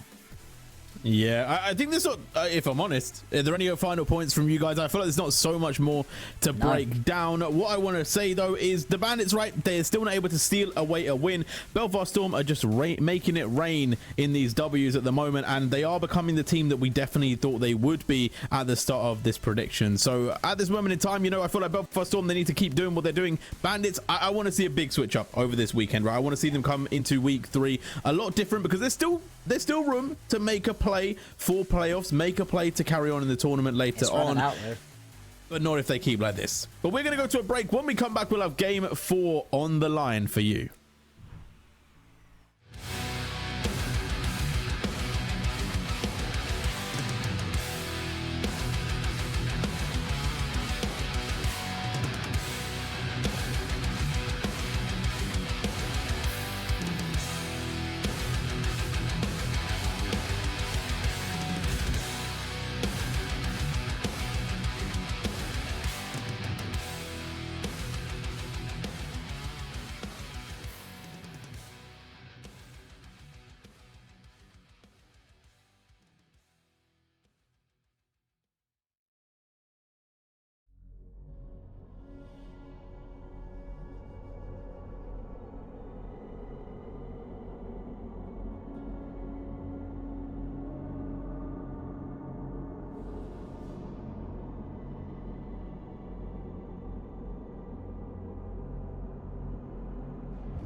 Hello, we are back for the final game of the day. Let's get it underneath us. Let's get it on the screen right now. It is going to be Paragon taking on the new and improved and back from relegation moments Bulldog Academy. I don't know what Jolly did over the season, you know, but they managed to turn this one around and they have come back swinging. Bulldogs are actually a team that are definitely not just bark. They have a lot of bite as well. All right, you just disagree. Okay, right. Fair enough. No one wants to add to my point there. You're just like, no, we don't respond to things that you say on the desk. Sorry, you've just said something nice about Bulldog and about Jolly, and I take a stand against those things. No, you are correct. They've actually been looking way better. Fair enough. I spent a lot of time with him at the NLC finals. You know, he brought his own flag. There's many things about Johnny, but he has managed to assemble a good team here. Yeah, they have been looking way better. You're absolutely right to be able to highlight that. The specific change that I think I've been looking at is Pivotal in the jungle. He's been looking really solid for them, and that's the change, right? That's the big difference that they've had. But it hasn't just been that Pivotal looks great, but the rest of the team's kind of floundering like they had been previously. I feel like Mike, DDD, Harry Carey, they've all been stepping up, and obviously having a better jungler, having a little bit of stability and aggression in the jungle does help out for a lot of teams. It makes it a lot easier to be able to play them out, but they've honestly been a surprising team so far. A couple of the wins that they've had have been against some of the teams we would expect to be at the top. The fact that they take that broad victory on week 1 was crazy, and they've only lost here to Belfast Storm, who, as we've been saying, they've been looking like a pretty good team. So at the moment, Bulldog, they are looking like one of the scariest that we have in the league. And let's bring them up on the screen. Let's have a look at the players. And like, what do the stats say, Leo? Right, that's what we want to know here. What are the stats talking about this team? Yeah, so just from the get-go, I compared pretty much all stats we had available for both teams. And on the side of Bulldog Academy, there's a lot of green. So almost every single stat, this is total gold per minute, total damage per minute, kills, assists, and so on. Almost every single thing is in the favor of Bulldog Academy here. And yeah, I'm absolutely loving the Ezreal profile picture here. That is definitely always something that catches my eye. No, but overall, I am really looking forward to this one. Since you were talking about the jungle, actually, the jungle role has one of the largest gaps, according to simply the stats. So yeah, the stats definitely back up what you're saying about and what we can be hyped about. So I'm looking forward to see if maybe we can see a little bit of fighting, because both junglers tend to like the more fighting champions. So we'll see if we can get to see some of that picked. Okay, we like to hear it. Let's bring up the fan favorite of Paragon, though. I gotta say, like, the chat's already going wild for this team, right? There's so much chanting, like, there's a lot of hype. I feel like this team, so to give you a bit of lore about the team, we should say, Leo, basically this is a team that was made from like uni teams and stuff, and essentially like it's kind of been just like a very UK energy team, and they built up a big fan base over the years. But Bloxer, talk to us about this newest iteration. Yeah, this is Glopcat from Division 2. This was a team called Glopcat, which is why chat is currently just saying glop, glop, glop, glop, glop, glop. And they will do the entirety of the game. We get nothing more useful out of Twitch chat for the rest of the games because, hey, it's Glopcat. Unfortunately, they haven't really kept on with the trend that we've seen of Division 2 teams doing really well for themselves, right? We've got a long history of teams coming out from Division 2 and doing great. We saw it with Inquick last time around. You know, so far, Absolve, they've been having a couple of good games for themselves too. Unfortunately for Glopcat, it just hasn't quite worked out for them at this point in time, and it's been really unfortunate. I'd love to be able to talk about a specific lane that's been doing really badly, but all of them really haven't been able to step up quite so far. I guess if you've got to look somewhere very specific, Anomaly and Sprumble have had some truly wild decisions. Sprumble specifically had one in his previous matchup on Monday where he just sort of wanders through the back of a team fight. Like, he's just in the enemy backline, and I'm not entirely sure what was happening there. It was very funny to see, but it just hasn't been working for Paragon so far. They've been trying to play a little bit around Bernie, and I think Bernie specifically on the volley bear has actually looked pretty good, and if they're going to be able to win, it's going to be on him to carry. But as we've been saying, right, Pivotal's one of the best junglers we've got in the UKL right now, so it's going to be an incredibly tough matchup for Bernie to try to carry his team through. But it is early doors, and that's my thought, right? Like, Paragon of old, the memes that we talked about, we kind of talked about this in the agreement a little bit earlier. they were a team known for going down 0-1, for not having the best regular season, and then kind of popping off in the playoffs. And it was like, wait a minute, where has this team been for the rest of the time? And maybe they're just channeling that again, right? They're not having the greatest start, but they're going to evolve. They're going to slowly get better as time goes on. And then actually they get to playoffs and then they really hit their form. Like maybe, just maybe, that could be their destiny. But obviously it has to start somewhere. And potentially today could be that day, but it's steep opposition, right? Let's not be getting it twisted. I know, Leo, you had some stats about how these teams compare. What is the route for Paragon if they are going to make it happen? Where do they go? Well, I did mention that before, that pretty much for Paragon everything is red, with the exception of one single stat. There's one pathway out of millions of possibilities, and there's one way, and namely that is the damage per minute in the mid lane. So everything is either not in their favor or is looking really even. But the damage per minute in mid lane is almost 150 more for Zig.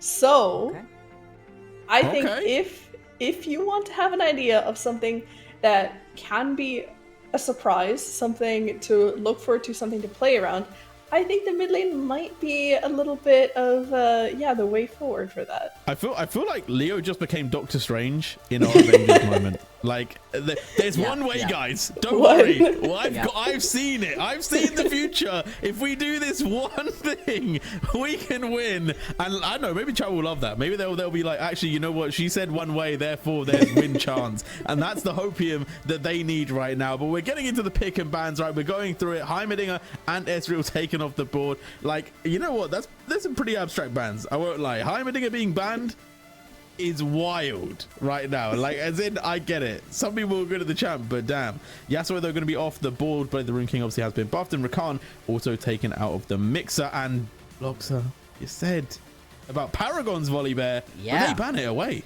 Yeah, I'm surprised to see that one taken away. That definitely looked like Bernie's best champion of the games that we've seen from them so far. But I can understand taking it away from Pivel. Pivel has just been so unbelievably strong in his most recent set of matches. He hasn't necessarily been ripping your head off on just one specific champion. He's been looking good across a wide range. And there are still a lot of very strong junglers available to us right now. The Xin Zhao, the Wukong are some of the strongest, and they've been let through. But there's a couple other big champions allowed to go through. I was going to say the Varus in terms of ADCs, but instead Paragon, they're going to go again towards the late game scaling. This is something they've been trying recently, and to be fair, in terms of just the overall global meta, the late game scaling ADCs are very strong, and I think of them, I like the Smolder the best. You have to play around it though. You have to have yourself a mid and a jungle that can play well in the early stages of the game and then support the Smolder later on, because if you just try to play late game in all of your lanes, it will fall apart so quickly right here. But I do like it as a potential play, right? The fact that you're saying, okay, if we can just play smart, play good macro, get ourselves to the late game, maybe we can do it. That is a big slam down, though. It's not only a flex, but it's also very good in the early game, and it also scales really well, and it can put a lot of pressure onto the Smolder because of the movement. So I like this Tristana pick a lot, and Leo, it looks like you agree.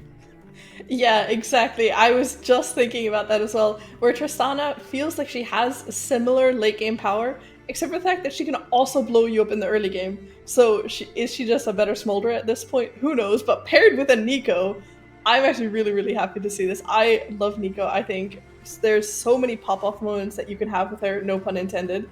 But yeah, I love this. I think if they can go for these playmaking champions and put pressure on them early and not let Smolder free stack, I think this is a great way to do it. I really agree with you so much, but I just love that as you were going through Nico, Bloxer just looked dead inside. He was just like, I hate this champion. This champion burns me to my core. I don't hate the Nico. I think in this situation it's really good. I worry so much for Paragon. That's what's upsetting me right here, is that Paragon, they need something to get going for them. I like the Trundle for Bernie. I think that's in the wheelhouse of champions that he seems good at. The sort of, I'm going to run at you and beat you to death kind of champion. The Volibear fits into that, so does the Trundle. And the Trundle will actually take quite a lot of what Bulldog wants to do with tanky top laners away from them. It just, you get so much out of it as the Trundle from there. And then I like the fact that Zig's actually gone towards the Galio. It's moving away from that, prediction of the one way in which you can win is that Zig's going to pop off right here, but you've already got the Smolder. You've already indexed into the fact that your bot lane is going to carry you, and this is a champion that can very much buy you that space. Now, Now I'm gonna drop some Bulldog lore right here. So let's go to the OPGGs, right? So Lilia, I don't know if we've seen people play Lilia before, but I just want to say this, right? Jolly, the coach for Bulldogs, is a big, and I mean big. This man has played so many games in solo queue, by the way. It's unreal. I looked at his stats the other day and I was like, brother, you need to go outside. But he mains Lilia, and like, I feel like this is a little bit of a homage right now. So I really hope Jolly is watching this one intently, and maybe he can learn a few things to get himself out of gold. But into this before, sorry, I shouldn't be cooking people on the stream, but either way, right now we're gonna go to the second phase of bans. Aatrox and Jack's gonna be banned away, and I feel like once again we're setting up for those top laners. But is there not a world where, you know, Paragon could even go a little bit loco here and send the Trundle top lane too? Definitely, yeah. And actually, looking at this, I really think Paragon is going for a sort of Avengers draft, because with the Galio, they have the Avengers assemble. With the Trundle, they have a Hulk moment going in, and they banned the Ezreal with the Thanos gauntlet. So I think maybe you're right. Maybe that one way they're finding it slowly but surely. So now they just, you know, and maybe Smolder is the Hawkeye. So now they just need something like a Katarina. No, they need Bard for the portals. That's how they get themselves you're so in there. right. Okay. Interesting that they're going to pick up the Jace right here. With that Cho'Gath banned, I think Paragon are moving towards getting themselves the Scion. The Scion is so incredibly nauseatingly strong at the moment, and the Cho'Gath is one of the only things that can try to step to it at the moment. Obviously, it's just going to be the Jace pickup right here for Bulldog. They're looking to carry through every single lane, because the Nico, whether it goes into the mid lane or into support, still does a ton of damage. Obviously, the Jace is going to as well. I feel like right now you're there's a lot of cooks in this kitchen. I'm really surprised that you go towards the Camille, right? It has itself quite the spicy matchup into the Jace. It can totally take over a side lane as well. It does lock the Trundle into that jungle role, so we do at least know where that is going. I guess right now you surely just need yourself another one of those tanky engaged supports here, surely. The Camille Galio is disgusting. Yeah.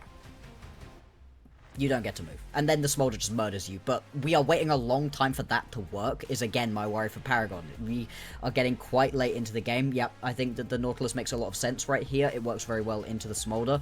If it is going to be that Tristana and Nico, you have to be very careful of that bot lane, right? You can't step up, otherwise you're going to get taken out. But the roam potential is there. What do you round this out with, though? I don't know. I don't even, like, in a way, I'm like, actually, could the Jace go mid? Like, could we actually potentially just have, like, the Jace into Galio, right? Because you want to play AD into him instead of going AP. And now we get the top lane pick, which goes into Camille. Or okay, we get Alistar, and we're sending Nico mid. It is Nico mid. How do you feel about that, Leo? Because I feel like I don't like that as much. I was really excited to see a top laner here. I agree to an extent. I think that overall, Nico support just brings so much. So I'm a bit hesitant on it, because especially now you're going as a melee character into the Smolder. But if you can get those engages and keep the Nautilus away and then go onto the Smolder, it can be good. I think at least this does make sure that both in mid and bot you have some sort of setup for that Lilia. So this signals to me that they want to be playing around that, most likely. So the two teams have a quite different identity in the sense that the Bulldog Academy wants to get this Lilia ahead, and I think we've all seen how much damage a Lilia can do late game. I mean, we're playing Summoner's Rift, so we don't have that Rune Carver doing permanent damage, but still, Lilia can just be completely broken, especially if you back her up with something like the Tristana just free firing on the side. But as you said, there's so much CC and so many combos on the side of Paragon that I think Paragon's side might actually be easier to execute upon. Yeah. My brain is cooking at the moment. Okay. Because I'm locked in on this. You would, if you see Galio, you'd want to take something AD mid. So I'm like, actually, is there a world where it's Nico, Alistar bot lane and Tristana mid? If you swap people, is that plausible? Does that work? I don't think that's what's going to happen here. I really don't.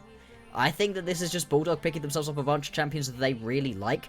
And like you said, if Pivel gets ahead, Oh boy. And also Pivotal is easily the best player on this team in this game, and one of the best players I think in the league at the moment, has just been crazy good so far, so giving him a very high agency champion that he can just, hey, go get ahead and play your game, I really like that. But it does feel like the composition is a little bit disparate. You know, there's different pieces that don't necessarily all work together. At the same time, if you manage to land a multi-man Nico ulti and then just hit the rest of your damage, it's going to be very hard. I do agree, Paragon, they've got themselves a far easier to execute composition. That being said, you are just putting a lot of pressure right here onto Anomaly, and the bot lane hasn't necessarily been the strongest look for Paragon, so you're taking a lot of the agency away from the other people that maybe have been stepping up a little bit more. I worry for Paragon going into this game, even if I technically like their composition a little bit more. Yeah, I actually do like their comp quite a bit, right? I think that they've also isolated the fact that, okay, Pivotal is going to be dangerous. They're on Lilia, someone hard to lock down, so they've locked in the Camille with the Hextech Ultimatum, and they have the Galio with the heroic entrance to really double down on that if they so choose. And I do feel like there is danger on that side, especially if they can just play the macro smart. If they can get themselves one early dragon of the first 3, let's say, and then potentially just play themselves slowly through the game, get some towers, keep the gold kind of steady, maybe, just maybe, we get a Paragon win tonight. You know, I feel like there is worlds where this could happen, but it is tricky, right? And Leo, I do feel like there is so much snowballing from the side of Bulldogs where, like, if they pick up a little bit, they are just going to absolutely demolish the rest of the game. Yeah, I fully agree with that. I still think, yeah, as you said, that, you know, having all those sort of wombo combos that we were talking about earlier with the Galio, the Camille, and so on, they're great, and they offer you an avenue to get ahead. But as you mentioned, if Lilia even gets a tiny little thing, if you give her a finger, she will take not only the whole hand, not only the whole arm, she'll take all of you, and it is going to be an absolute nightmare. So one last time to the Avengers, overall theme here. If you have the Avengers on one side, you have the TVA on the other side now, not just Thanos anymore. So that's going to be incredibly difficult to take down. Okay, well, we'll see how this one goes, but we're going to get 2 people break it down for us. Brackish Brit, Rory B, take us through the final game of the day. 14,605 possibilities, J-Real, that were predicted by Dr. Hyperbubbles ahead of this game.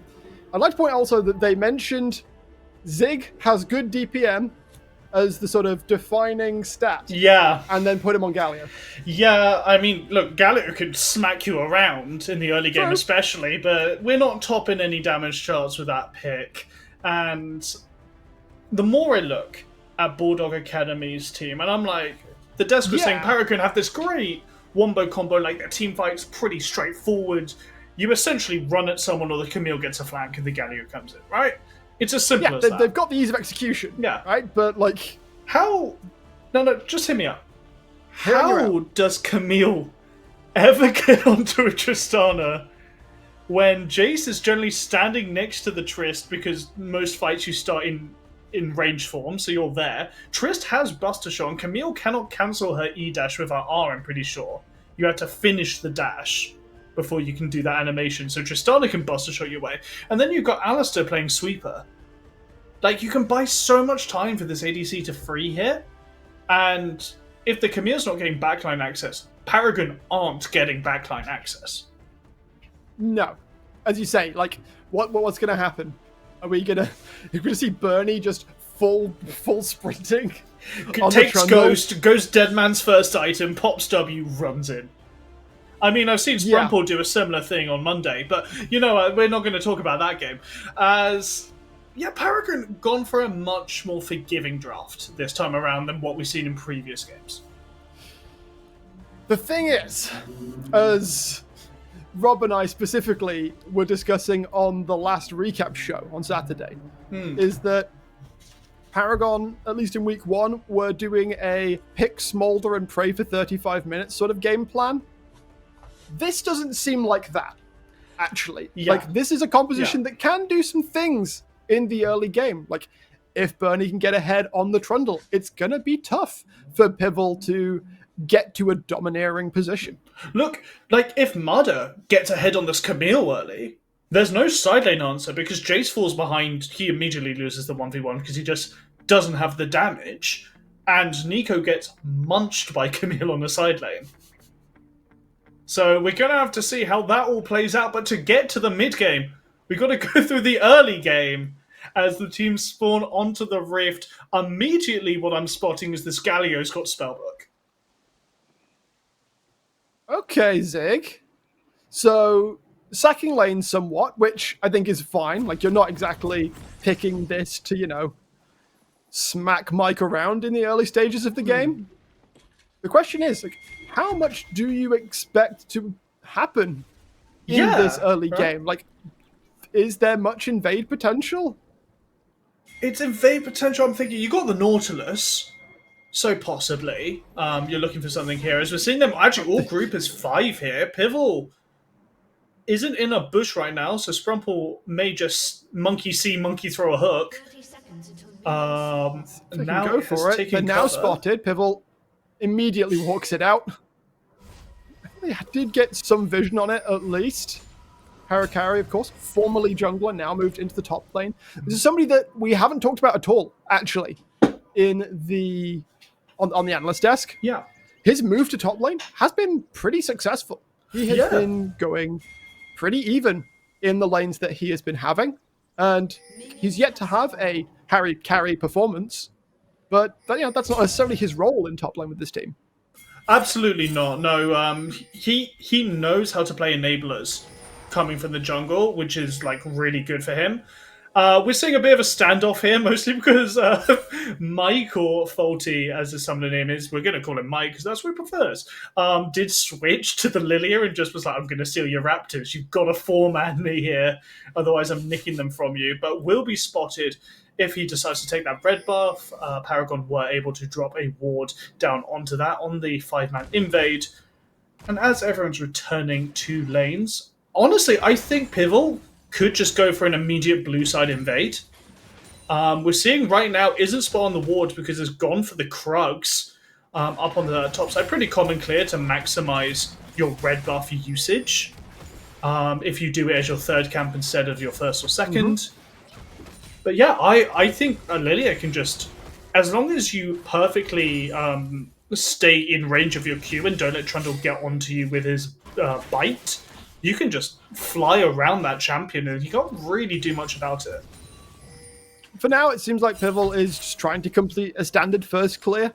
We'll go on to the red buff, just delays it a little bit, instead opting for the Krugs just for better flow, I suppose, of camp taking, less walking between the Krugs and Wolves. Absolutely. He's obviously doing so a bit faster than the Trundle, which is very much to be expected. Oh wow, level 2 from Kakashi here. Trying to grab Zig. Walking right on in, knock up, and the follow-up CC is there as well. Zig could be dying from this, and not even going to need to burn the flash in this situation, but that is a chunk gone from his health. That said, he's got a biscuit, he's got 2 potions in pocket. It's not like he's going to have to leave lane immediately. Absolutely not, but, Mike is loving that his enemy laner is now having to burn resources. Kakashi lost a bit of XP, but hasn't been capitalized on by Anomaly and Sprumple here, as the wave's in a bit of a tricky spot, was pushing into DDD. So excellent roam there from the Alistair.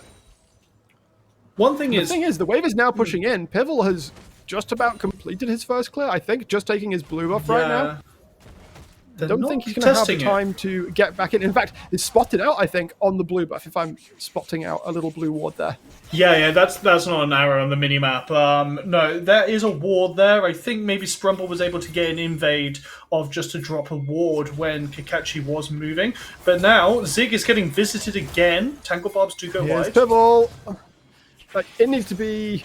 Oh, never mind. The taunt? The Blooming Blows miss, and in fact, Zig is going to force Pivel to take 2 tower hits and then complete the recall. Bernie coming in towards the top lane. The flash, the stun will land, and it's first blood secured for the troll kill. Yeah, I do much prefer seeing flash on Camille. A lot of people are taking Knight instead of it, but you just guarantee your E-stun with flash, so it's an excellent summon. As a Jarvan player, I respect it immensely. Yeah, absolutely. And now this Camille is going to be able to push in the wave. Was a few CS down, which isn't great, but you kind of expect that in the Jace matchup. He just has a range advantage, right, that you can't really do much about because he has phase rush to get away from you if you ever do try and walk up and trade with him. But overall, yeah, Camille is going to happily accept that. Is able to base, get that sheen, which means she can really start trading now. Double TPs expended, though, by the side of Paragon. Harakari opted not to use his in order to get back to top lane, so that cooldown still available for him. Bernie is down towards the bottom side as the hook lands onto DDD, pulls him out of the rocket jump. Trundle is here as well. This is simply a dead Tristana, you've got to think. Anomaly trying to get the last couple of hits down the barrier. Will that keep them alive? Swirlseed will be a mere spectator on the play. DDD, though, has to burn everything, but survives. I think it was a really weird interaction with that Q there, because Nautilus Q does a momentary stun and then pulls you. So DDD, I think, perfectly buffered the stun, but not the pull. It was either that or Nautilus got the longest range auto I've ever seen out of the champion to get that root off. So, but that shouldn't stop a Tristana jump anyway. As, yeah, really, really active Trundle, really active early jungling from Bernie is great. Just immediately went top, base, and hey, another gank in bot lane. Nope, gonna go back to his camps for now as Mada gets the push in towards Harakari. Of course, gets level 6 first, but not really gonna be able to do a great deal with it right now, especially with the Jace beneath his turret. Magpie walking on into mid lane, can menace Zig a little bit, but not really any concerns there. Instead, Bulldog Academy going to turn that mid lane pressure into a first dragon. They know, I think, that the Trundle is not on this side of the rift. Yeah, it's just a really good read. Because they know Pivel started red side and so did Bernie on their respective jungles. That you've just got this position of tempo here. Harakari should know that the Trundle is top side. You see the crab, so you're going to assume that he's taking that right now. Mada is 6, so is Bernie. So we could be seeing a dive come out here. Do you think you can...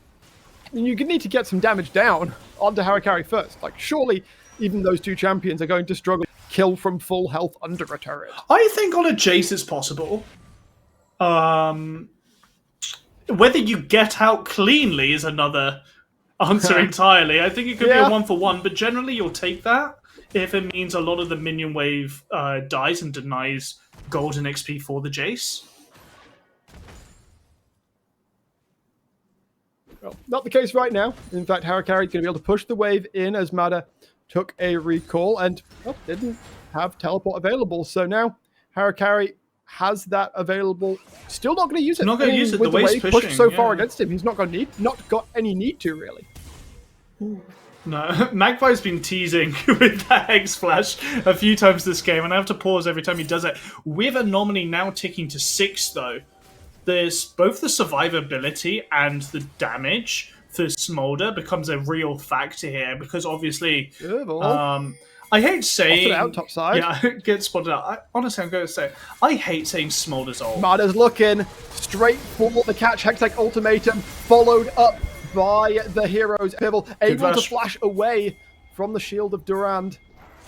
Will be able to make his way out. Bernie trying to start up these grubs here. Pivel is going to find a catch onto Sprumble instead. Hook denied. The flash will be able to get that one out. Mada stunned up, but the follow-up damage simply is not there as Bernie locks up, sends Pivel flying back into the team. Depth charge onto Mike. He's going to be able to flash away and survive. The jungler falls. A second kill for Paragon in a far more exciting early game from them. Oh, Anomaly getting blasted, though. Doesn't have the barrier. That's generally what happens in a 1v1, I think. Yeah, even popping the ult for health there. Normally, most AD carries run barrier, like you see as DDD is right now. Tristana doesn't really have anything you can cleanse, so it's an immediate summoner advantage. Actually, let me shut up, as Harakari might get jumped on him. Mada going in. They're looking for it, but trying to pull him out from under his turret is going to be tough unless Sprumble wants to be the one to take the tower aggro. Instead, just going to allow Mada to push this wave in. That said, his health bar pretty low. In fact, might need Sprumble's direct assistance to get that wave under turret. Allow this Camille to get the recall off. TP nearly back up for them. It does feel like you're ringing a small bell and just going, support! Push my wave! Cover for me now. As you see, also the Alistair from Magpie can have now joined top lane. These ADCs are going to start feeling very lonely very soon. So I hope their supports do return to them. Oh, junglers are invading the opposite numbers red side camps. Pebble, of course, has been able to build up a slight CS advantage, but they've not been quite as active in this early game as Bernie has been. So, safe to say the Trundle, not too worried about that discrepancy. To be fair, outside of a 1v1 situation in the very early levels, Trundle can do so much more than Lilia. So Lilia's really waiting for her 1 and 2 item power spikes when everyone's more grouped up, so she can get that multi-person sleep and just stack up that passive ticking on all of them. It's why we're seeing Pivotal go for this more farm-heavy playstyle. But up, that's what, 3 camps? Yet only, I think it's about a third of a level up on this Trundle is not a great look for the Lilia. And I think that has a lot to say because jungle XP is a bit messed up right now. CS leads and camps taken are very deceptive on how much of a level lead the junglers actually have. Right now, I think it's fairly safe to say that, yeah, Bernie, not all that concerned with the discrepancy. He is among the first to finish an item. You see Zig got a nice early pickup on the Rod of Ages, so around 21 minutes. That'll already be fully stacked. He'll get the extra skill point to boot, which could push him over a next big breakpoint. Next big breakpoint, I think, going to be this second Drake spawning up in a couple of seconds' time. A mountain. Looks like Paragon are the ones better positioned for it, at least initially, although Pivotal is keeping an eye in. Starting up this drag now. Yeah, Pivotal doesn't have the flash. There's the TP from Harakari. Oh my. Magpie taking half his health immediately. The flash out from Zig. He can then drop the hero's entrance over the top. Look at the complete lack of damage that is coming through. Pivotal is trying to get it through. He can't land the damage. It's a double for the Smolder off the side as the response TP from Mada is able to do the work. The dragon will be freely secured by Paragon here. There's a shock blast from Harakari as a parting gift, but it's safe to say Bulldogs not feeling too happy about how this early game is going. They're already 1.5k down. And I'll tell you what, maybe, just maybe, waiting for the Smolder to hit 35 minutes does work sometimes. Because now, after getting solo killed in the bot side, and Omni now with 2 kills, got that Essence Reaver picked up. We're hitting all 5 members with that Smolder ultimate. Oh, close. Yeah, so many extra stacks going towards as, Mada and Bernie is in the area. We shouldn't see any more. A little bit of disrespect showing perhaps, but don't really have the damage to threaten the Camille. Mada not going to be worried at all about that. Trinity Force now in the back pocket. They are quite firmly on their way to the mid game. And at this point, at least, they are looking like a pretty real threat to the Bulldog backline. That is, of course, to say nothing of all of the disengage tools aforementioned. Yeah, absolutely. And I'm going to say it, Bulldog Academy, they weren't using their disengage tools well in that last fight. The Nico ult, I think, only hit the Nautilus in that situation. I know the Pillar made it a bit more awkward to fight around, but even still, like, the actual really big teamfight initiator while the sleep is coming down. Yeah, you gotta hold them in place if you want to get that big burst coming out the Lilting Lullaby. Right now, it's something that Bulldog Academy have not been able to find. Things getting a little quiet for a moment. Of course, Shelly will be up in a minute's time. We've got 3 before the next Drake is even considered. Zig might not realize his potential situation. Gets caught. Bernie's here. Bernie is here to try and play this one out. The Shield Durand going to be able to absorb quite a lot of damage, and this Trundle can just walk it forwards. Trinity Force Chomp will do more than enough to secure second kill for him, a 3rd death for Pibble. And I was saying it, this Trundle, when he gets ahead early game, it makes it really hard for this Lilia to have her run of the jungle.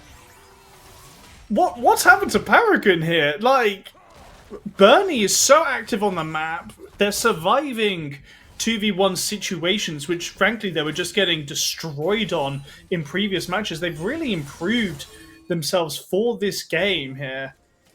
And they're very happy with this lead because they're a scaling comp anyway. I was going to say maybe it's a bit awkward because this Galio has chosen to go Rod of Ages instead of just going a ton of magic resist and a Barmies item and just being really happy with the lane into the Lilia. But it doesn't matter because they actually just don't do any damage to him at this situation.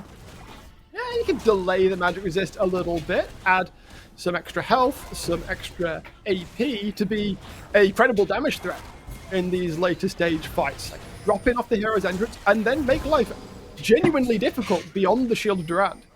Not to mention 5 Dark Seal stacks now for Zig, yes. which really helps your wave clear, especially as Galio, because it means you can one-tap the backline with your Q. Pibble spotted out on the chicken. Sprumble gonna drop the depth charge immediately. They're gonna try and find the catch angle. The taunt will land onto Magpie as the fight begins. Swirl Seed getting away, catching, just gonna have to fly, and flash in this case, to escape. The Herald gets dropped in the mid lane. This should be a fairly easy clear on the mid tier 1. That said, it's still pretty healthy. We've got plenty of Bulldog members here to try and fight for it. That said, it's a Trundle. If you ever seen a Trundle fight a tower, it's never really close. Pibble taking so much damage again. Mom gets called. Not quite enough to finish off the Lilia, but one tower is already down. Shelly barely does not survive for a second charge as Paragon barrel it down the mid lane. 2 turrets dropping at 16.5 minutes. 40 seconds for the next Drake. It's traded by Mike for the tier 1 in top lane, which it's good to have something. The game starting to stack heavily in the favor of Paragon. That's not...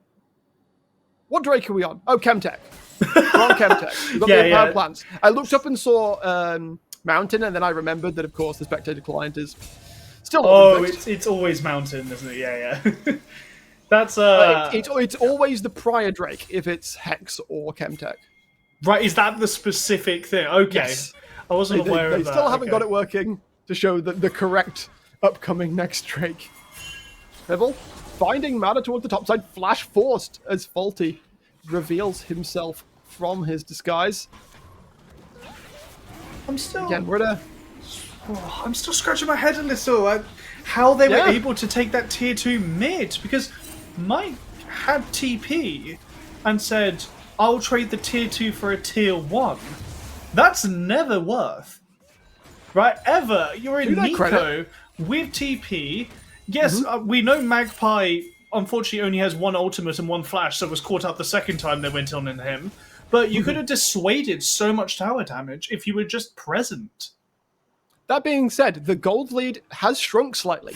So Bulldog Academy trying to play the cross map, get the extra farm for Mike, get the tower down, the solo gold onto the Nico, is somewhat working in the grand scheme. Of course, now breaking open the base is so much easier for Paragon. They've got the 3 grubs also for that sieging. But Bulldog, they're staying within grasping distance.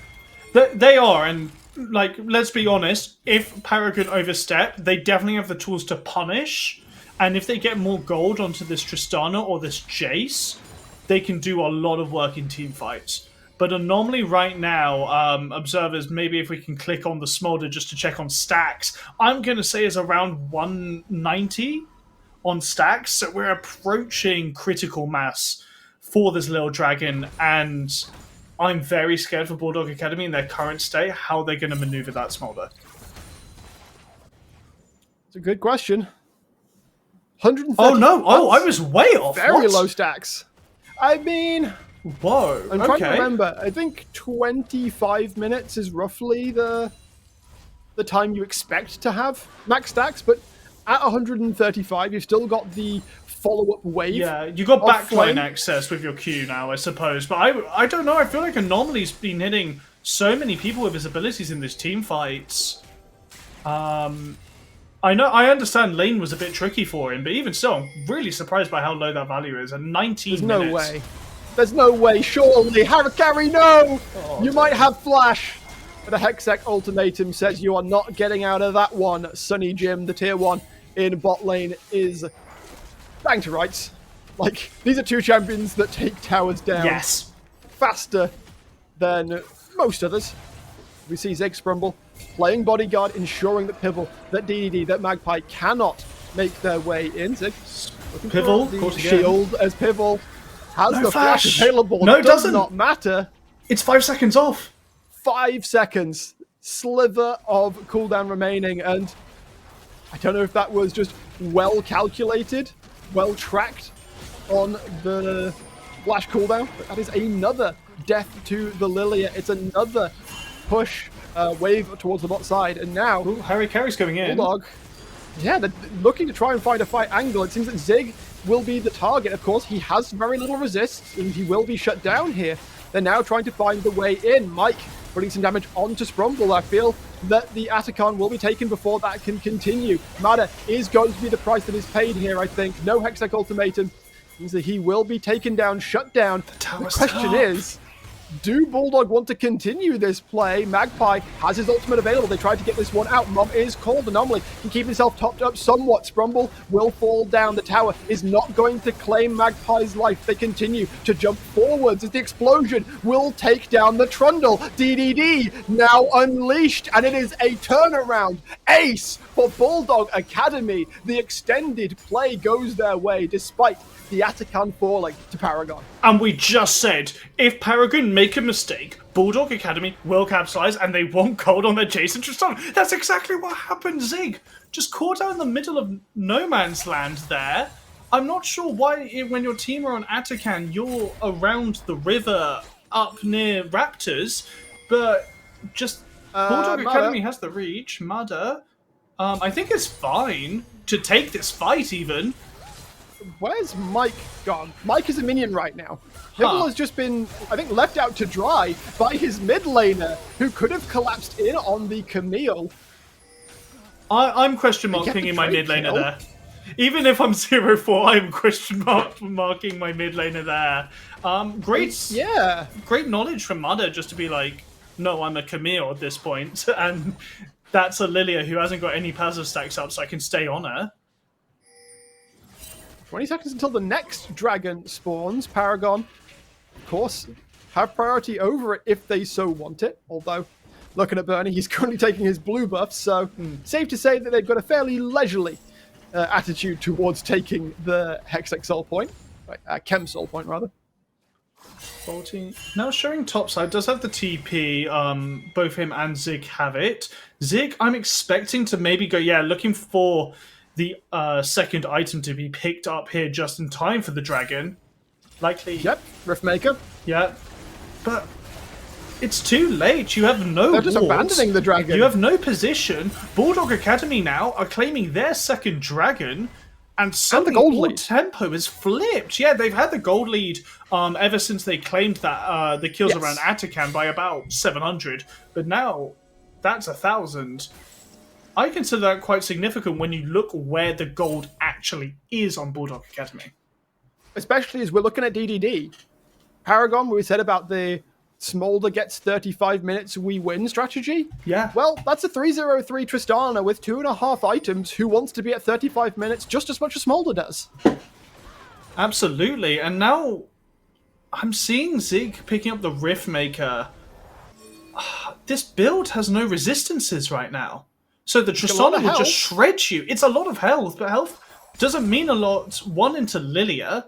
Well, you got Motors, but Lilia is going for double burn. And the Jace and the Tristana will just destroy you. You don't have Aftershock, you went Spellbook. Could be a big concern for Paragon. Still chasing their first win of the split. It looked so good for 20 minutes. Now, one fluff, one fumble. They regretted, they got caught out before the Atacon, and then Atacon actually shred all their resistances and half their HP, and Bulldog were like, oh, thank you very much. Atacon being implemented. A tale as old as a year. Less than. Less than true. Yeah, about 9 months now. It's felt My longer. musical I'm chairs for going the to be honest. supports there. Yeah, just a Hex Flash LDD going over the walls as would take toll of the items. Mike actually picking up that Zhonya is now going to be critical for these team fights, especially with the amount of AD damage on the side of Paragon. We were talking about his ability to make space for DDD, right? So Yeah. go forwards with the rocket belt, press the ultimate, press the Zhonyas. That is space made. I'm actually quite surprised Magpie went for the Zeeks because that's a far more aggressive item, right? To slow everyone around you.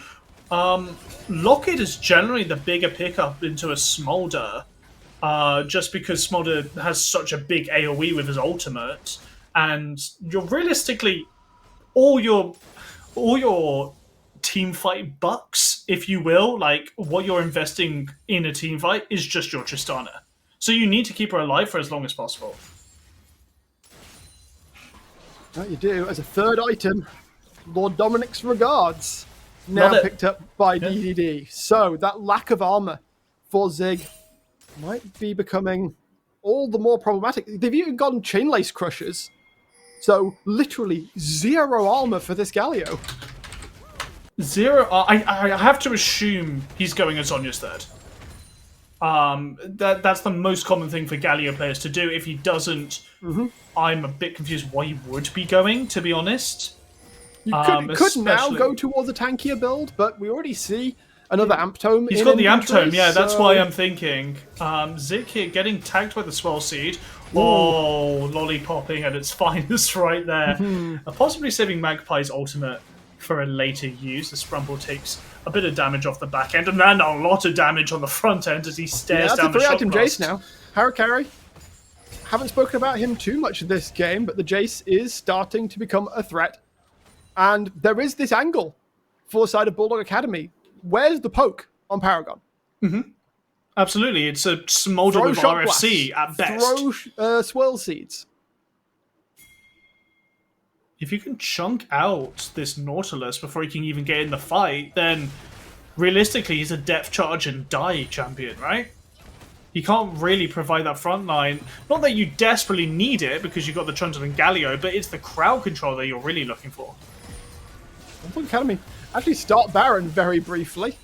They continue Mada's to play the pushing game. tier 2 Look at here. Mada in the bot lane. Indeed, tier 2 should be an easy pickup. Mada has TP as well, so this should be free gold. The call needs to be made. Bulldog Academy, they look like they want to commit to this, but they are bundling up towards the bottom side instead. Mike goes in. He does find the catch. Anomaly gets knocked up, but doesn't get caught by the hero's entrance. In the meantime, Bernie is running rampant through the fight. It is a triple for the Smolder, a quadra for Anomaly. One knockup lands, but the follow-up CC is not there. The follow-up damage is not there, and Paragon are left free to fire over the fight, and it is in flames. It will be a Baron secured for them also.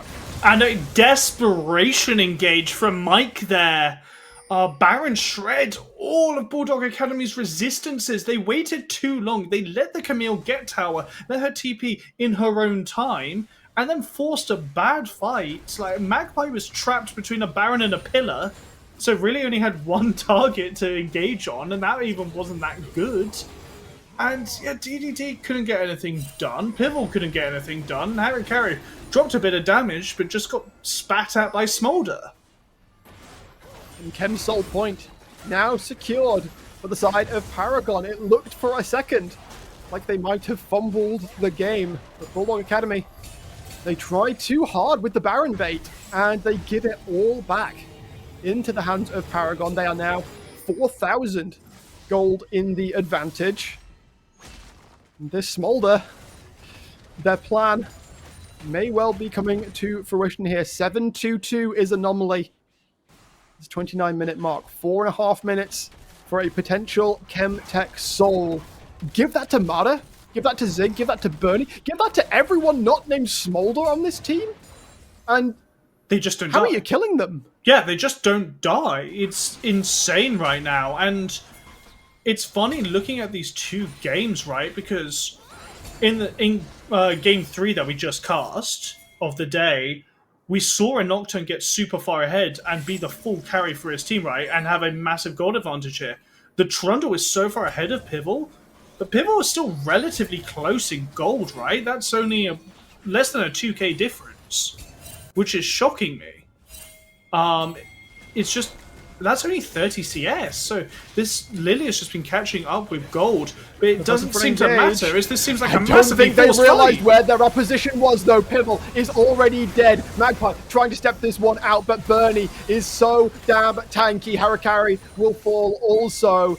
Tier 2 in top lane. The last piece of standing gold outside of the Bulldog Academy base is down. 30 seconds on the Lilia, 40 on the Jace. Bernie takes some damage towards the mid inhibitor, but you can't kill him right now. The inhibitor turret falls topside. The inhibitor's top and mid will drop. And might this just be it, Rory? Paragon on the cusp of their first win.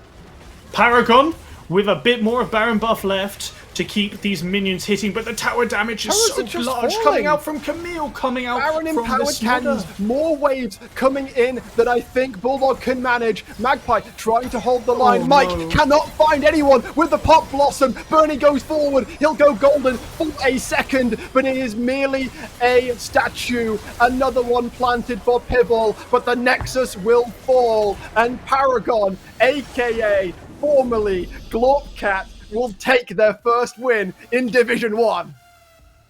And that game was so weird. That game was so weird. Paragon, I thought they threw it. I thought they threw the match at the Atacamp, but they managed just to bring it back. And I'm going to be honest, Bulldog, your team fighting was sloppy. It was really sloppy, this game. I wonder how those few pixels between Anomaly getting caught by the hero's entrance would have changed that fight. Because he got caught by the Pop Blossom, but he was able to flap away enough that he didn't get caught by the Galio. And from that point on, he was just free hitting. I mean, the Galio was on his team. Too long to get in. I think he TP'd to a place where he just couldn't reach the Smolder. And from that point, Anomaly just ran the fight. They get the Baron. Nice, clean, controlled from that point onwards. And Paragon get themselves their first win. 14,605,000 possibilities, Hyperbubbles. It wasn't with the mid lane damage, though, I'll tell you that. That was Bernie putting in an absolute shift in that early game. Tell us how it happened, Jay. Or us for a bit longer. Desk. Thank you. So you know how we started off the day talking about expectations, about how like Hot Bubbles, you know the stats, but you don't necessarily know the teams or what we expected.